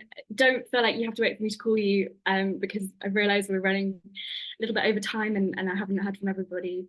Some questions, more specific questions that might be useful, perhaps Nadine and Irina you could take. So someone says, Iraq as a ratifying party to the Genocide Convention, surely there's a responsibility to legislate criminal mechanisms to prosecute the genocide.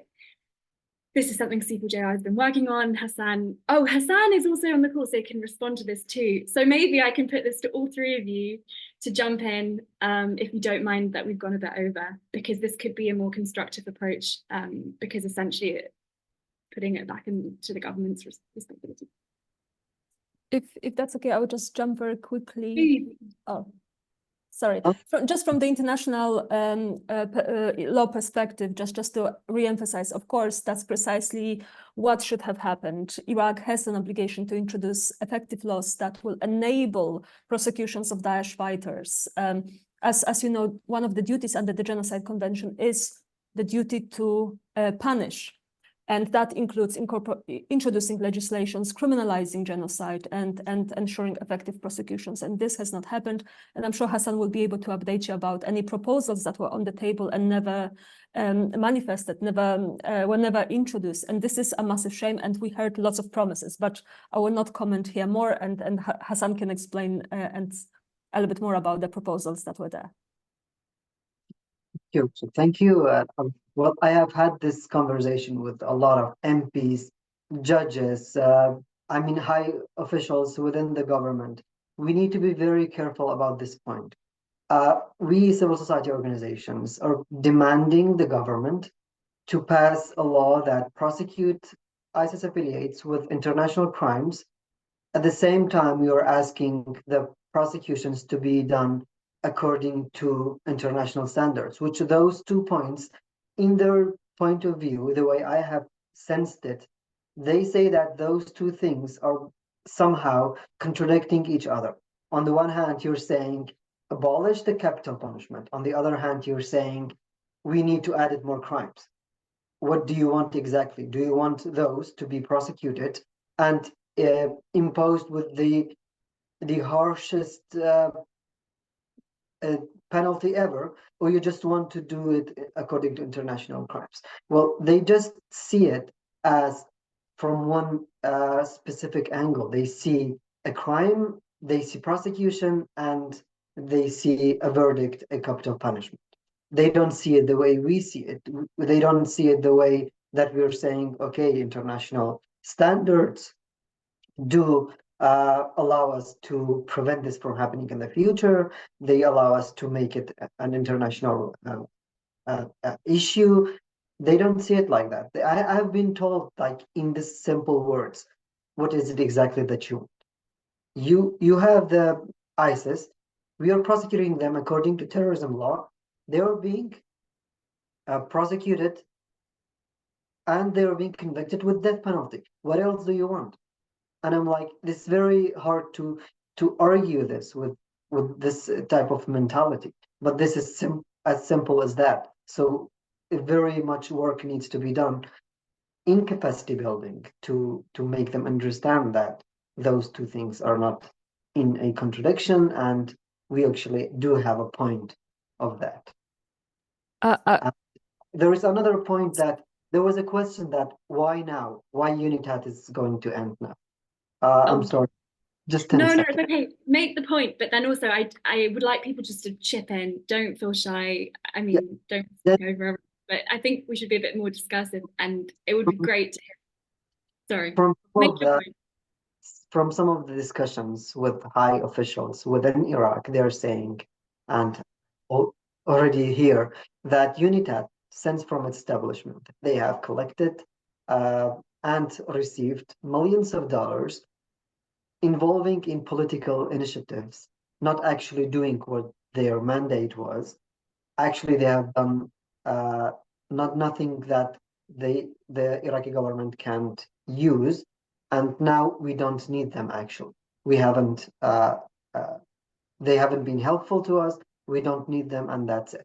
And I kind of guess that it was sometimes personal when they talked about UNITAD's termination. They're like, no, they are done, and that's it. I didn't know where did that came from. This is what I sensed of all those statements. Over to you. Thank you. Just a very brief comment in relation to what Hassan said. Of course, when we are calling for criminalization of genocide, we are not calling to make sure that the punishment and is death penalty. I think those two have to be distinguished. Around the world, we have criminalization of the crime of genocide, and it doesn't mean death penalty.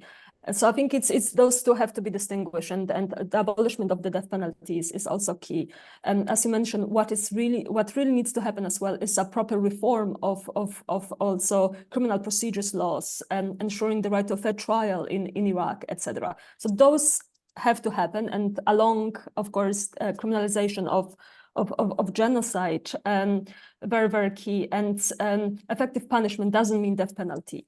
And if you look also at the criminal law in Iraq, for example, you have, of course, death penalty for terror-related offenses, but not, for example, for rape and sexual violence. So I think it's just the conversation about criminalization of genocide should be distinguished from the punishment for it, and conversation about death penalty, I think, again, should be distinguished from it. But this is just my brief comment. Apologies, I will have to leave very soon as well. Thank you so much. Yes, I'm sorry we're going over, so if anyone has to leave, there are just so many questions coming in. I'd quite like to ask one or two more, but if people have to go, then of course feel free. Nadine, would you like to speak? And Natia has her hand up too. I'm afraid I have to leave, but thank you so much to everyone. Thank you for your remarks and everything you're doing. Bye. Natia, I know you want to pick up a question.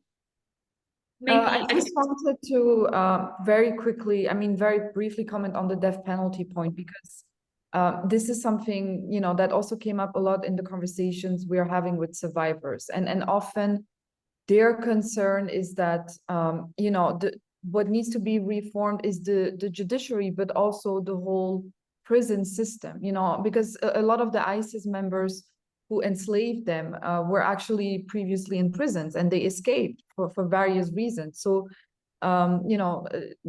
that's why I think, it's so important to have a holistic approach to ISIS crimes. Reform the judiciary, reform, the prisons, and make sure that there's witness protection, make sure that there's trust built with the communities, so that these trials in a way are not just, for the security of the state, the way it is being handled now, but really have a deeper impact in the communities. Thank you. Nicola, if you want to come in at any point, please jump in. I know Dinda is happy to answer a quick question on the camps, which I'd quite like to take if that's okay with everyone. Thank you so much for all of your questions. I haven't asked them all, but I've shared lots of them, so feel free to jump in and answer by sort of typing.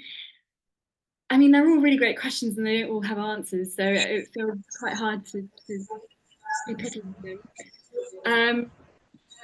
Okay, so is someone, no, okay. A specific question that might be useful, sorry, just going to pull me, which might be really helpful very quickly. Hassan, if you could take this in 1 minute. A question about, I think you covered it, but just to clarify for a journalist with the New Arab, could it please be clarified which evidence can be shared with the Iraqi government, which evidence cannot be shared beyond the issue of informed consent, and what will now determine how the UN will handle the evidence gathered by UNITAD? How will it be achieved or managed? Well, that's rather the point, because we don't know, right? So like your guess is as good as ours, which is a problem in itself. But if you could take that in like 1 minute, then we'll go to Dinda. That would be great. Thank you. It's somehow funny when you talk about it. Some people say, and which a major part of it is true, when UNITAD was established, Iraqi government and Judicial Council handed over some of the evidence that was already collected by Iraq to UNITAD to work on, to categorize, to just make it usable. UNITAD built on that in its future work. So now what UNITAD did is that they gave Iraq the evidence that was already given to them by the Iraqi side and said, here is the evidence, which is without the software. And I believe that without the software, it's not manageable and used. And the rest of the evidence, it's not shared with Iraq because Iraq is it's not compliance with international standards when it comes to the capital punishment, and also the case-by-case consent of the survivors is not yet given to be for those evidence to be shared with the Iraqi side. So we have two types of evidence: those that Iraqi gave it to UNITAD, and also the evidence that or actually just reports that is not actually sensitive and usable information, data, and those that really matters, or those evidence that are not yet handed over to Iraqi side, and we don't know what will happen to those. According to the report, I want to prolong this, but according to the report that was submitted to the Security Council, that it was suggested a repository needs to be established within the UN. We don't know what happened to that as well. So I believe the evidence that is not to be shared with Iraq, it's going to go somewhere. And that place needs to be able to improve it, analyze it for the future reference and usage. And that's rather what Nadine was getting at as well with the repository. Dr. Dinda Zabari, if you could speak in like 1 or 2 minutes. I know it's a big question, but we had quite a few questions. I think it would be remiss not to ask you camp closures affecting a lot of displaced IDPs. July 30th, I believe, is the latest deadline. Who knows? Sorry, not to be facetious, but we don't know if camps will have to close, but the Council of Ministers have said that that's the deadline for camps to close. So if you could comment a little bit on the KRG's position on this and how it fits into, the broader sort of picture of absolutely lack of justice for survivors of displacement in Iraq. I think there's just under 200,000 things. Yeah, thank you, Alana. Thank you. Yes, the position of KRG has been clear throughout the last many years. We have been a region that we have hosted more than 2 million of those IDPs and refugees out of the ISIL atrocities in Syria in the beginning, and then IDPs from the provinces out of the KRG areas. By now, we have around 900,000 of those IDPs and refugees still residing in Kurdistan. 33 camps, if I'm correct, and 30% of those IDPs are resident in our camps. The biggest, I have to say, is the number of camps to do with the Yazidis, our brothers and sisters Yazidis from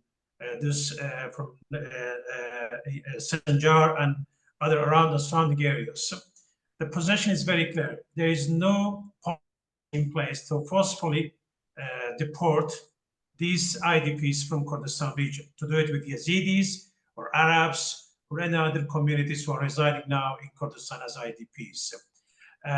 Our stand with Baghdad has been very clear, and unfortunately, because of this policy that we have in place, Minister of Migration and Immigration from Baghdad stands very much opposite to the policy of KRG and accuses KRG of keeping and holding IDPs forcefully in Kurdistan region, which is nonsense. We have a president of international organizations in Kurdistan in those camps. So yes, we are clear enough on this.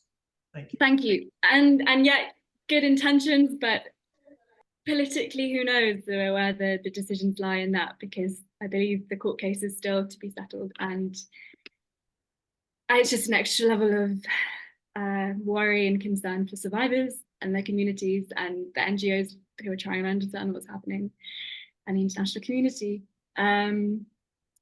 Although it's not directly linked to UNITAD, but I guess it's all connected.